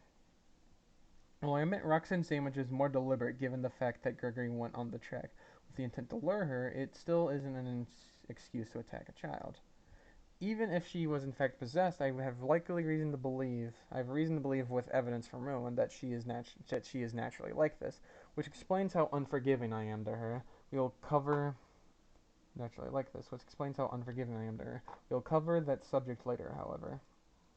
For now, I would like to dedicate the last parts of this thread to dissecting the ending of Security Breach and analyzing Gregory's character given our current knowledge.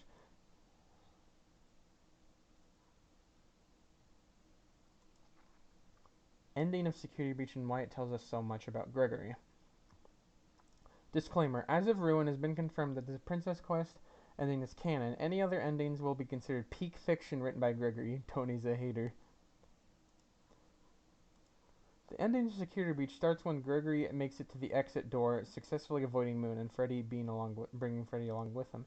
When they arrive, Freddy stops Gregory for a moment. Gregory ushers him to come on, but Freddy looks down at the ground in sorrow as he uses a little Faz manipulation on Greg, telling the boy that he cannot leave the facility with a depressed tone.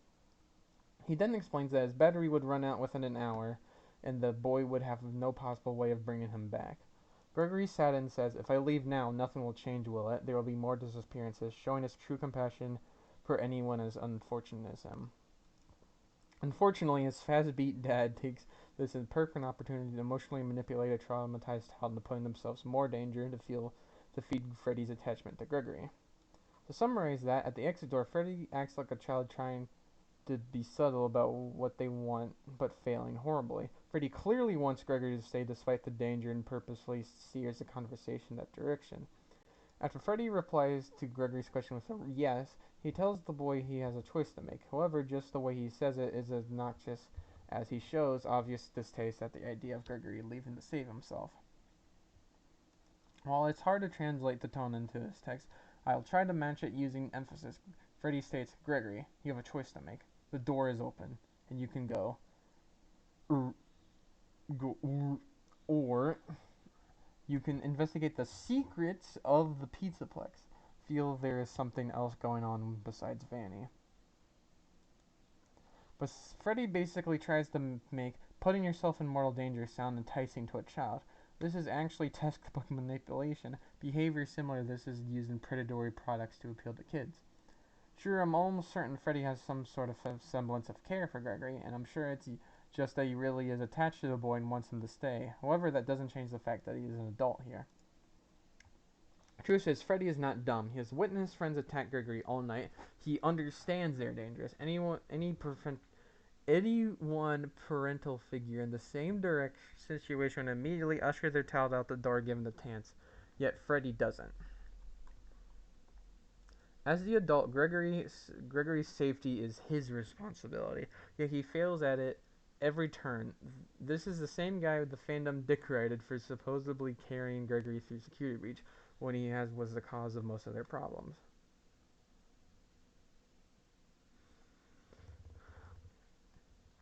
What makes this even more unfortunate is that Gregory falls for it. He falls for the only role model he has in his life as Freddy takes advantage of his naivety. Gregory accepts Freddy's offer to go to Vanny's hideout, and together they pursue the end of security breach. The moment they step in the phaser blast, they are surrounded by staff bots. Freddy steps forward, getting the audience excited as his Phasnagority self might actually be useful. However, we were left disappointed once again as he is high-diffed by a single staff bot. That's right, a single staff bot pushed him and he came tumbling to the ground. After that, he makes literally zero effort to defend himself. He does absolutely nothing to defend Gregory the entire time they're in Vanny's lair. Gregory, now alone, runs up to Vanny's lair. While he travels up, he is attacked by the animatronic gang, including Vanny herself. When Gregory reaches the spiral stairs, Freddy, broken and distorted, hops onto his Phaswatch to give him directions. Freddy says, "Come in, Gregory. Can you hear me? I still have a signal. Get into the Phaser Blast booth, use the security desk, turn them against Vanny." Summed up, Freddy tells Gregory to kill a human woman by himself. Now, given the situation, I can give Freddy a pass. Gregory's in a circumstance where that seems to be the only option. Gregory is now completely alone. He's a kid, the animatronics are closing in, and Freddy, incapacitated, asks him to pursue the safest but certainly most traumatic option. Still, this is where the differences between Freddy's morality and Gregory's morality become clear, because Gregory prepared from the very beginning to save Vanessa. By playing all the Princess Quest games littered throughout the game, Gregory was pursuing an ending where everyone gets out. Despite being his enemy for most of the game, Gregory wanted nothing more than to break Vanessa free. So there was a second option that Freddy didn't even think or know about. The second option, the morally superior but most dangerous one, was the option Gregory chose. It relied on entirely on Gregory's ability to stay calm and complete PQ before Vanessa found him. He put himself in harm's way just to get a chance to saving his friend. Something freed him from the Mimic's control, and this was his only chance to do the same. So using his skills, he completes the Princess Quest 3 arcade just in time before Fanny could get him. Somehow, Freddy survives his injuries, being reduced to just a head, as Gregory carries him out. Vanessa stands at the exit doors, waiting for him. Together, they enjoy the sun with some ice cream, putting the nightmare they experienced in the closet for now. Conclusion on the security breach section, TLDR. I should probably put a thing for a TLDR earlier. What time is it? Okay. Gregory was completely justified for his actions in Security Breach. Excuse, excuse me. Freddy encouraged him to hurt his friends, and Freddy was the main cause of tension throughout the game. Gregory's morally superior than any other FNAF character despite his relation with GGY. He is the child that saved the woman who intended to return him to his nightmare.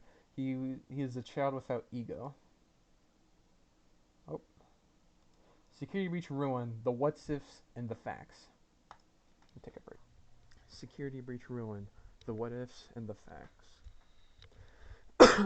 Despite Gregory's appearance being less than a few minutes of dialogue, he managed to make a massive impact on the fandom's perception of him. Ruin, as many already know, is a game following Cassie as she pursues what she believes is her friend trapped down in the Pizzaplex. This, however, is revealed to be a facade meant to trick Cassie, as the true culprit leading her down was in fact the Mimic from the Tales of the Pizzaplex novels. While the main topic of interest related to Gregory lies at the end of the game, there are some things I would like to cover regarding the drawings Cassie finds in Ruin, Roxy's characterization, and Gregory's presence in the Pizzaplex. First and foremost, the context shown in Gregory's drawings says some things about his character. For example, he chooses to depict himself as a scared little boy. Mimic if you're taking other applications of free.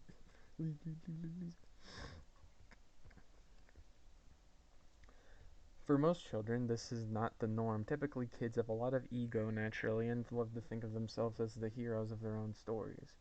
Of course, this perspective can change if a child becomes so incredibly traumatized their ego collapses. I believe this is what happened to Gregory. The guilt that affected itself onto him after he was freed from GGY altered his own perception of himself to a point where he struggled to have any confidence in his abilities and morals. In essence, Gregory does not see himself as an hero. While there is nothing to suggest he thinks he's a villain, he certainly does not have the ego of a normal developing child. If he doesn't suffer from already, this can lead to mental illness and major self-esteem issues. Child drawing themselves in terror or pain is never a sign to be ignored. In his drawings, we also see things like Burn Trap. While Gregory says he doesn't actually know what the Mimic is, he seems to have some memory of its appearance, and these drawings were made post-Ruin. There's also 3 pictures that depict Freddy, 2 of which they are having fun together, while the rest depict Gregory in unfortunate situations. It seems that the only comfort Gregory can find is through Freddy. Without him, he becomes distraught. While I argued earlier in the thread these drawings could have been made before Ruin, it's just as possible they weren't and instead were created as a way for Gregory to cope with his trauma. There's also the issue about Roxy and behavior during the DLC. We know that the reason the Glamrocks attacked Gregory in Security Breach was because they were ordered to by the Mimic's code in their system. This is learned through the tapes when the therapists were talking about the subordinates, subroutines multiplying. The Glamrocks didn't really have much autonomy in Security Breach, similar to Vanessa, so I don't blame them for their actions. However, the way Roxy acts in Ruin after the events of Security Breach is inexcusable. Throughout the game, she'll become incredibly hostile towards the idea of Gregory in general. While Chica and Monty both are being controlled in a similar way the Mimic did by mixes, Roxy does not seem to be affected. Even in the salon where Roxy is prevalent, mixes never calls upon her.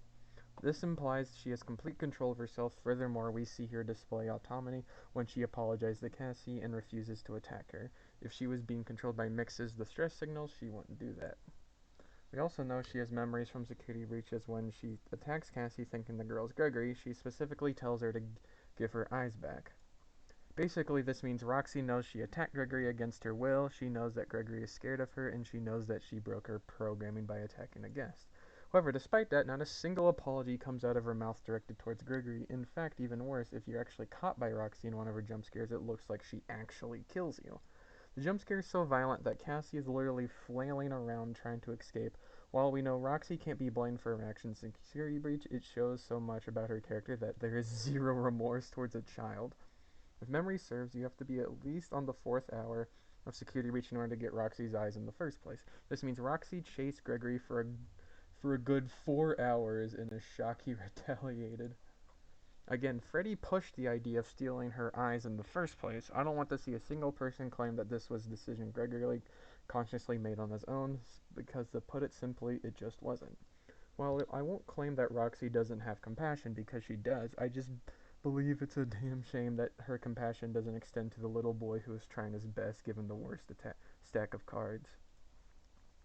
It's even more tragic given the fact that Cassie was immediately forgiven when she disassembled Roxy at her most vulnerable state, with Roxy possibly dying to defend her, but Gregory wasn't provided the same privilege. We even see in the DLC that Gregory came back to the Pizzaplex to try and quell some of the madness that the Mimic caused. This child feels responsible for things that were out of his control. It's not just the drawings that support this, but the backpack labeled Gregory found in the Mimic's lair, confirming Greg went back to with who we assume is Vanessa. Now, it would be really irresponsible if Vanessa took Gregory in with her. It would be safer for him to stay at home, however, I doubt Vanessa would do this without a reason. Gregory must have had some important part to play with trapping the Mimic, and there is a reasonable theory I can come up with. While Gregory's characterization portrays him as a master hacker and programmer, I doubt he was responsible for creating mixes. While I'm sure of his abilities, the Mimic was probably to blame for the GGY behavior. I'd argue again, instead of programming mixes, Gregory was brought down there as a bait for the Mimic. But that would be even more irresponsible, as a conclusion many would jump to, but it doesn't add up with what we've been shown in the Mimic's character. The Mimic, who stays strict to his programming, was originally designed to take care of David. David's seen Murray as a major character in the Mimic, the third story from the Tales of the Pizzaplex 6 and Nexi. He was Edwin Murray's young son and is initially referenced in The Storyteller. David has a badly cut fetch. Okay, this is just saying David's thing. The Mimic has now imprinted the memory of David onto Gregory to a point where in his childish mind he believes they are the same. I highly doubt the Mimic would ever intentionally hurt Gregory physically. Don't believe me? Then explain the Freddy walkie-talkie locked in the Mimic in the collapsed vent what Gregory used to escape if you brighten up the room where the Mimic resides. There's a scratch marks on the connecting side of this vent in Mix's room. Greg's backpack is also right next to it. It seems that the Mimic chased Greg throughout the vent before it collapsed, meaning he got startled and ran away, leaving his backpack as well as his talkie. This would rationalize the Mimic having a Freddy talkie conveniently down there and why he would use it to communicate with any other talkies that survived the earthquake in the pizzeria. We also should mention the Mimic's control over technology. While I have not summarized the epilogues, and won't be doing so, this thread is already too long, I will mention certain parts of them. The Mimic has been shown to be able to connect and control nearby electronics like radios and speakers. He uses this ability to lure teenagers once they enter the Pizzaplex. It seems that he is very adept at this skill, as he is shown to have major connections throughout Security Breach because he was able to witness every event you go through in the game. We know this because he repeats various lines that Gregory says. For example, when he says, "Can you hear me?" in the beginning of the game, and more notably when he repeats, "There's no time," from the conversation in the utility tunnels. Most of the lines here he copies are from private conversations with Freddy and Gregory, so either he had access to Freddy's view or he had an intricate camera that connected all throughout the Pizzaplex. It's also the fact we see his ability to control nearby electronics in the Burn Trap ending. While the Burn Trap ending is not canon, it is based on Gregory's perception of the Mimic. Gregory must have seen the Mimic take this form at some point and drew a comic about it. In this comic, he shows Burn Trap taking control of Freddy just by touching a computer screen. This shows that Gregory was aware that the Mimic had this ability and likely witnessed him use it while he was GGY. He used this as inspiration for his cute little trauma coping comics. Moving on, it's time to delve into the main topic of discussion, the elevator scene at the end of Ruin. The elevator. Now, I'd like to say off the bat, I'm a firm believer that Gregory did not drop the elevator. However, I want to consider the other side. No matter what I say, some people will take the side that Gregory was the elevator dropper regardless of the evidence. This is okay, as while I can provide evidence for my points, there's truly no confirmation. Therefore, to ensure that I reach these individuals with my thread, I wanted to cover the elevator scene with the assumption that Gregory was the ED first. This makes things quite easier to explain, as we don't have to jump through hoops to prove Gregory's innocence, but rather analyze the morals that played in his head when he made his decision. I'd like to remind everyone who Gregory is. He is a boy who is kidnapped from a young age, possibly as young as 10 and at most 12. In the Mimic's captivity, he was put in egregious suffering, a type of suffering an adult would fall from. His parents were taken from him, he was forced into a life of murder and deception, and he was likely was coerced into playing the role of a person, David, that wasn't his own. On top of that, anyone who got close to finding the truth or helping him was killed. It wasn't just Tone that fell victim to this. 7 other children got closer to them, hence why he had likely to move schools and GGY. This is likely why he shows so much concern for the future victims at the end of Security Breach. He knows the 8 missing kids personally and had some involvement in their deaths. He even draws their silhouettes in the bad ending comics, showing he remembered what they looked like and understood that they would never be found. The reason I don't say 9 missing kids is because in the Ruin DLC we can clearly see during the Roxy Salon section that Gregory was one of the missing kids. Clarification. Oop.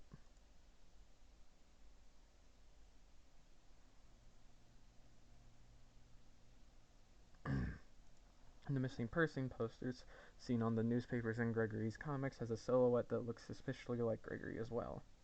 Gregory fully understands what the Mimic is capable of and deals the tragedies that thing caused in his everyday life through Vanessa and Freddy. He lives with this trauma of losing his friends and family, so much so that he risked his life with Vanessa to steal up the Mimic so it could never harm another soul. The bravery displayed in that single act, a young boy going back to the hell that used to imprison him to ensure no one would follow the same fate, is what makes Gregory justified. In no way is Cassie to blame for what happened. Even if she freed the Mimic, going with the assumption that Gregory was never cut off by the Mimic, the boy even recognizes this. He shows remorse in the act he's about to commit and apologizes to the innocent girl who is going to be sacrificed for the greater good. What he did was necessary. Cassie was a catalyst for the Mimic. She would enable him to get past the security placed by Vanessa and Gregory with a chip placed in her brain at the beginning of the game. If Gregory allowed her to get out, sooner or later she would succumb to the Mimic's orders and they would have no way of snapping her out of it. When she follows these commands, it's very likely she would do the exact same thing as GGY did. If that's the case, perhaps Gregory thought he was sparing her from the guilt that came with being forced to kill friends and family by your own hands. There's also the fact that Cassie wasn't special like Gregory. Cassie did not have the likeness to David and therefore would have not been pampered like GGY. She would have likely fallen into a puppet-like state similar to Vanessa. Drained and starved, she would be a husk of her original self and would not be the Cassie that we see in Ruin. Unfortunately, when it comes to it, if Cassie got away, she would have caused more damage. Gregory had to make a choice. Blood was going to be on his hands regardless, but whose? Fact is, the victims of Vanny and GGY were not strangers. They weren't unknown, unfortunate children caught into an unlucky situation. They were friends of Gregory's and got disposed of as a result. This is why I feel like that comparing this to a trolley situation is missing the point. While it contains elements of that sacrifice one for the many, the victims here wouldn't just be the many. The victims would be who Gregory has left, Vanessa and Freddy, and whoever followed next. The Mimic would certainly isolate Gregory once again if given the chance. Vanessa and Freddy are disposable, the boy is not. So to preserve his family, Gregory apologizes, he sympathizes, reminds Cassie it's not her fault, and drops the elevator. Of course, that's assuming we should remain naive and not address the major elephant in the room, TM. I'd argue that there's plenty of evidence this is just Gregory had no part in dropping the elevator. Gregory did not drop the elevator. Rah! Ever since the ending of Ruin, people have speculated about Gregory's involvement in the elevator ending. While there have been many pieces of evidence scattered around, few have provided all of it in one place. So in order to make this thread clear, I will explain everything in as much as detail as I can provide, as I know many people experience the gameplay through playthroughs. The elevator ending begins if the player has not used all the secret cameras loaded throughout the game. If this is the case, the player will be met with a naked Mimic equipped with a Freddy walkie-talkie. The Mimic will kick the Freddy talkie towards Cassie and raise his head high, revealing his glowing orange eyes similar to Gregory in Security Breach. Upon seeing this, Cassie will be shaken up and tell the Mimic he's not Gregory and implores him to identify themselves. As a response, the Mimic will say he's Gregory before attacking Cassie. However, before the Mimic can reach Cassie, Roxy jumps in the way and subdues him briefly. The animatronic wolf then beckons Cassie to run. Cassie listens and retreats further into the cavern. Upon doing this, the real Gregory will hop on the walkie-talkie. Shaken, Gregory will say, quote, Cassie, Cassie, can you hear me? His connection is noticeably poor compared to the Grimmick and the Mimic copying Gregory. Throughout the game, Grimmick would sometimes have fits of static, but he never sounded raspy like Gregory does in this scene. It sounds similar to someone calling another person in a different country, poor quality connection. Cassie will then ask Gregory if this is the real you. Gregory will ignore the question and state, I've been trying to reach you all night. I'm not at the Pizzaplex. Something's trying to trick you. I believe he mostly disregards Cassie's question because he doesn't feel the need to clarify his identity like Grimmick would. To him, he's Gregory, no one else. He doesn't have to convince Cassie of himself. Annoyed, Cassie will inform Gregory that the thing in the basement sounds just like him. She once asks for clarification that this is the real Gregory.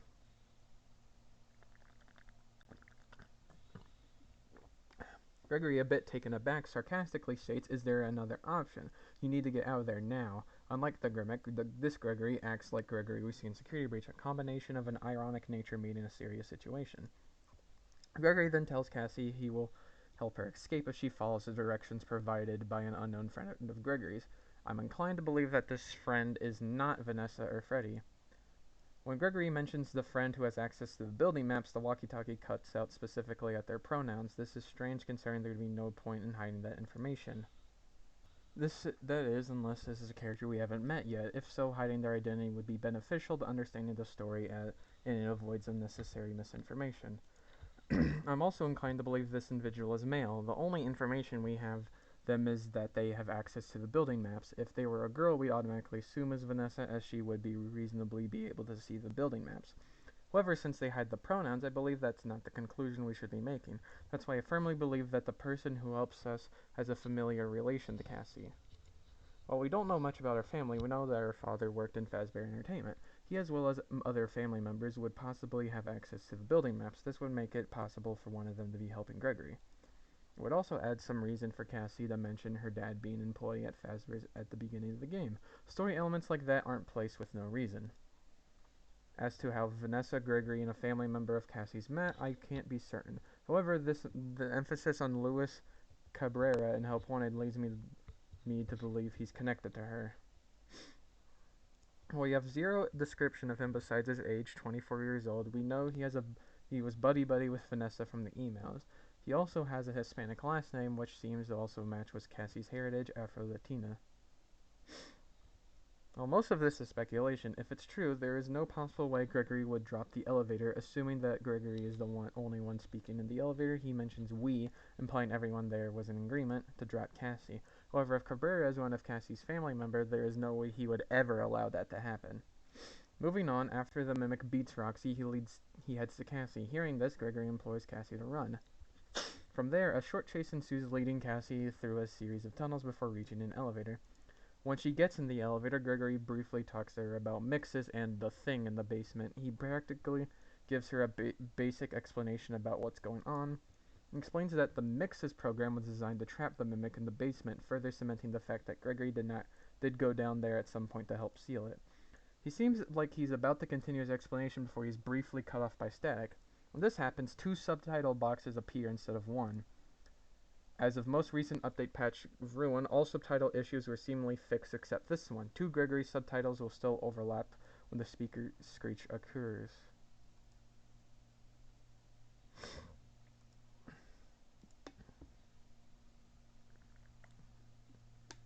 Ruin is praised for its forwardness and clear storytelling. It's sometimes the fandom is appreciated about it compared to other games in the series. This leads me to believe this, since the subtitle bug was never patched yet, discussed so often in the community. That is, it was intentionally left in the game to make the player believe 2 Gregorys are speaking, Grimmick and the real Gregory. Additionally, the Mimic has the ability to connect to nearby electronics and most notably speakers, as shown in the books and mentioned previously in this thread. So since the Mimic was quite literally just outside the elevator, he could have easily intercepted the communication between Cassie and Gregory. Not only that, next to the elevator there is a control station. Cassie uses this to open the elevator and turn the power on so it can lift. However, it is never stated that it can't be used for the opposite purpose. The Mimic has complete access to this power station when the elevator doors close. Adding to this point, it was simply not possible for Gregory to drop the elevator unless he lied about his whereabouts were, as when he gets in contact with Cassie, he almost immediately informs her that he's not at the Pizzaplex. With all the information we have right now, the power station Cassie activates to turn on the elevator is the only place the elevator can be controlled. There's no remote controller mentioned or implied. Applying this to real life, I've never heard of an elevator controlled remotely. Instead, if an elevator requires security, they typically force the user to input a code. We can make the claim that Vanessa and Gregory put a failsafe in place, however, when looking at the circumstances in which their team trapped the Mimic, this doesn't make sense. We know from Gregory's backpack, the claw mark on the wall, and the Mix's control station that the team that went down there was working on the opposite side of the elevator location. They likely trapped the Mimic first and then imprinted the Mix's program. This would make it virtually impossible for them to access the elevator, let alone implement security, as it was closed off by cement. While there is some human activity in the Mimic's cave, all of it seems to be attributed to Fazbear Entertainment and not Gregory and Vanessa due to the various logos scattered about. Even if Fazbear Entertainment was the one to implement security programs to drop the elevator, Gregory and Vanessa would have no way of knowing as they both left the company. The Gregory on the speaker halfway through is also incredibly suspicious. Before Gregory is cut off by the screech, he seems likely he isn't done talking about the situation. However, when he hops back on, he immediately changes the subject to comfort Cassie by saying it's not her fault. It's also worth noting this connection seems to be slightly better when compared to the walkie-talkie Gregory. Given I've platinumed this game and engrossed myself in Gregory's character to the point of writing this massive thread, I am inclined to notice the differences in mannerisms between Grimmick and Gregory. Gregory is less defensive and more informative. He also talks in a sarcastic manner and uses hyperboles often as any child would. Most notably, though, he cares about his well-being but is quick to react to help from others. He's a boy who believes he can do it on his own, and he's not exactly wrong given security breach. Likely due to his trauma, he's more independent, which shines the brightest in his interactions with Freddy. Even in the beginning of the game, when Freddy tells Gregory his system detects he's injured, the boy is quick to say he's fine. He doesn't reply that with "that's nothing" or "glitch," he says, "I'm fine." Typically, when a child gets hurt, they are quick to vocalize how, what, and where they got hurt. However, Gregory does not do this. It has a habit of pushing through the pain throughout the entire game. The Grimmick, however, is more manipulative naturally, and he actively seeks sympathy from others. He will constantly complain about his circumstances, completely out of character for Gregory. In turn, the Grimmick is also sympathetic himself, slightly. He will boast about saving Cassie from mixes, but will also tell her what a wonderful job she's doing. However, the real Gregory would have never asked for her help in the first place, nor would he give her praise. These personality traits are important as it leads to a point that may seem weak at first, but is strong when we connect it to Gregory's actions in Security Breach. The truth is, it would not make sense for Gregory to drop the elevator because that's not the type of kid he is, not the type of person he is. Yes, we do have a motive. There's a reasonable explanation as to why someone would not want Cassie to return to the surface. No one wants to let a murderous robot out or let an individual infected with its virus free. However, this motive is not strong enough to support Gregory dropping the elevator. I'll give an example for this as I notice distinction is not discussed much when it should be. For example, I have one person who loves vanilla ice cream, another person who hates ice cream in general. I tell both that I'll give him money to go across the street to get himself some ice cream at an ice cream truck. While there is motive for individuals to go across the street to get ice cream, the individual who hates ice cream likely will deny the offer given that no other circumstances hinders their judgment. We are met with a similar situation when we talk about Gregory possibly dropping the elevator. His actions simply don't line up when compared with Security Breach. Following the canon ending, we know that, despite the danger, Gregory went back into Pizzaplex to save Vanessa. He didn't care that she was infected, he didn't care that the Mimic was free, all he wanted was to save her. He could have left, he could have escaped, he had a new guardian to take care of him, Freddy, and given he suffers from amnesia, he had no other obligation to go back. Yet he returns to help this unknown woman whom he does not remember, implying that Gregory seems to have a natural instinct to save people even when it puts them in peril's way. This means that Gregory would have not cared if Cassie was infected by the Mimic. He would have not have cared if saving Cassie set the Mimic free. He would have not have cared because saving people matters more than his own safety.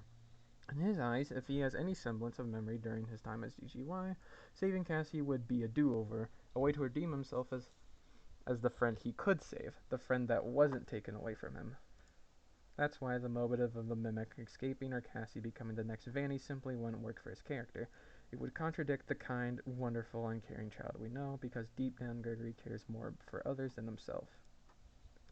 This would also mean that their first interaction in the cave wouldn't make sense. We assumed that Gregory was going to kill Cassie the entire time. Why would he bother leading her to the elevator? From Mimic's jump scare, we can deduce the Mimic was planning on killing Cassie. It's a violent attack, but quick, with Cassie's arms being ripped off and then her head slammed against the ground.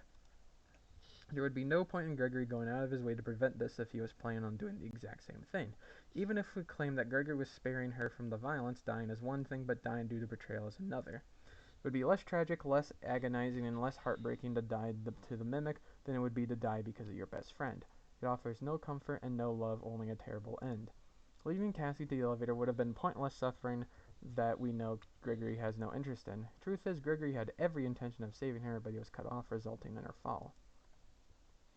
Additionally, the mimic had already copied another person before this. There's reliable evidence to suggest that the Cassie we hear in the end credits scene is actually the mimic.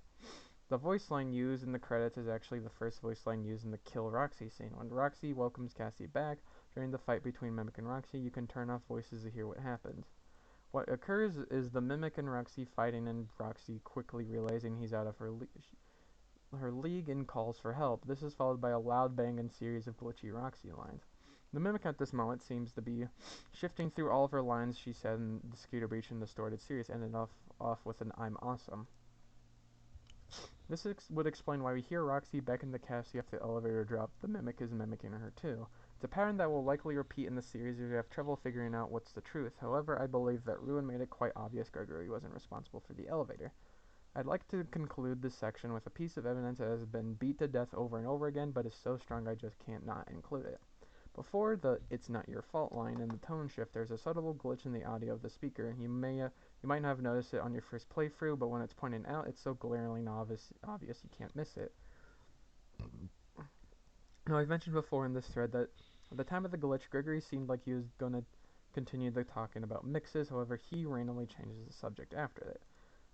Instead, he starts comforting Cassie, something that the mimic would do in order to manipulate her further, which is why Gregory after the speaker glitch isn't Gregory, it's the mimic. Here's another thing that I actually completely forgot to include, but we'll bust it out right now. Due to the relationship between Gregory and the mimic does have a motive to trick Cassie. That's because he's not tricking Cassie, he's tricking Gregory. His original plan was to kill Cassie then pursue Gregory. However, since Gregory's trying to save Cassie, why not make the boy come to him? The mimic wants Gregory. He makes it clear that in GGYN through his relationship with David, anyone who can further TM and that goal he will use. And when Gregory realizes Cassie never came back up, TM hopes he'll go down to find her. Additionally, we can even get crazy and go as far as to say that Gregory in the elevator wasn't Gregory at all. Gregory states when referring to the mimic that that thing has been down here a really long time. His use of the word here is strange, as Greg stated before that he isn't in the Pizzaplex. The correct term would be there. He physically isn't here. Regardless if you think Gregory spoke through the elevator briefly or didn't speak at all, the conclusion we are meant to leave with is the same. Gregory did not drop the elevator. Conclusion. Frick. Conclusion. I'm tempted to simply state that Gregory negs your faves and leaves it at that. But I must complain myself as toxicity clouds education. While it is true that Gregory is undeniably the most wonderful, magnificent, marvelous, delightful, heavenly, amazing, sparkling, bodacious, brilliant gift of God, I know not everyone can appreciate him. You, however, have shown immense strength, immense courage by traveling through this thread. Words cannot express my appreciation for your patience. We live on a land that does not care for us. Layers of mischaracterizations haunt my young boy for no reason other than hate and grudge. Hence I am no longer remain indifferent. I do not mind standing alone if I am standing for him. I encourage you to feel the same. I will be Gregory's physical body shield against the haters, and hopefully so will you. This thread is a collection of Gregory's fandom's efforts to clear this innocent boy's name, a combination of blood, sweat, and tears for the goat. No longer will he submit to fools, as together we read all that. Counterclaims. In the code, the mimic copying Gregory is classified as Gurmic and is referred to such throughout the game. When Gregory speaks in the elevator, he isn't classified as Gurmic and simply named Gregory. That means he dropped the elevator. This is one of the most popular counterclaims I come across with, and at its surface, it seems quite reasonable. However, there is plenty of evidence to debunk the candidacy of the code. The code has previously stated that the burn trap ending is canon, which we know now from Ruin is false. The code also named the princess in Princess Quest Cassidy, when her story seemed to imply that it meant Cassie. Code is not meant to be seen and cannot be used as a reliable story info. Steelmill has made more than enough experience with people ripping through their code post-security breach. They would obviously prepare for people to analyze it. That's why I fail to see them putting spoilers in code when the majority of the player base can't access it, console players. Additionally, if you want to talk code, there's an unused line for Gregory in the elevator. Instead of dropping Cassie, he simply tells her to make sure it doesn't follow you. It would not make sense for this line to exist, considering Steele obviously would avoid making major changes to the story last minute. It's like they were trying to tell us Gregory is innocent without directly stating it. That extra line is what the real Gregory likely said. Perhaps he even never realized he was cut off. It's unfair you didn't cover the Chica death based on evidence that isn't confirmed. You're absolutely right, which is why I'll briefly cover it. The reason I didn't want to is because, like Roxy and Monty, Freddy indirectly tells Gregory the killer. Ali Chica goes cuckoo for Monty mystery mix. Gregory goes, sorry, the bad picture. I hunted for this line for a while and couldn't find it on the wiki. Oh. Sure, Gregory does willingly set a trap that is obviously gonna hurt her. However, Greg Chica was the most antagonistic animatronic out of them all. She was in virtually every single section. Not to mention, she still continues to attack Gregory instead of moving out of the way for safety. It's sort of like a play stupid games, win stupid prizes situation. I'm not gonna feel bad for her because Gregory kicked her. Sorry, Chica truthers. This wasn't a Gregory defense thread, it was a Freddy hate thread. The reason Gregory needs this defense thread in the first place is because Freddy truthers are convinced that their hobo is an innocent little small bean and Gregory's a gremlin. This dynamic has led to pure pre-ruin Gregory hate, hence why I needed to address a lot of the misconceptions that surround Freddy's character. I love Freddy but I love him because he's a psychopath, not whatever y'all got in your heads. Greg's a bit ugly though. Remember when you're being mean to him, this is who you're being mean to. Nah, this is entire yapathon. I ain't reading all that. I've used the word yap when I called their mom's funeral a yappin' section. Thank you for reading about Peak, everyone. Words can express how fun it was. Corrections and additions to the thread. I learned today that the Shadow Bonnie Easter egg was an edit made in Markiplier's video. It is unfortunately not canon. Please ignore it. Additionally, while I was writing this, someone informed me that the camera in the elevator is the only camera to shine with an orange light, similar to the Mimic. Fun facts for nerds. This thread is over 21,000 words, equivalent to a college thesis, and has an estimated 80-minute reading time. It took around a month and a half to write and 6 hours to post. Having trouble converting this into a document, so if anyone wants to do that for me, I'd greatly appreciate it. A lot of people are asking. Another addition, Bed and Burn Trap's room. While the Burn Trap ending isn't canon, we find a small blue child-sized bed decorated with stars in the corner of his lair. I don't have many pictures of that look good, but this is what I can find on the web. We know that this isn't Vanny's bed because she has a bed in her hideout, and we know that Mimic doesn't sleep here because he has a charging station. Obviously, this is where Gregory slept. However, what's very important here is the placement. Why would the Mimic have Vanny sleep so far away and keep Gregory so close to him? We also talk about the fact that the moment people started catching on about the BBY acting up, which this affected Arcade Machine, keeping Gregory's track similar to Vanessa, the Mimic immediately has it hidden. Everything he does is to keep Gregory really close to him, to keep Gregory isolated from the outside world. He does not treat Vanessa like this. It's a very tragic thing to think about because while Gregory is 15, 14, he has little experience actually living. And that's it, guys.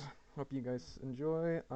If you want to actually read this or take credit to the original poster, that will be in the link in the description. And their account will be linked in the description too. Hope you guys have enjoyed. See ya.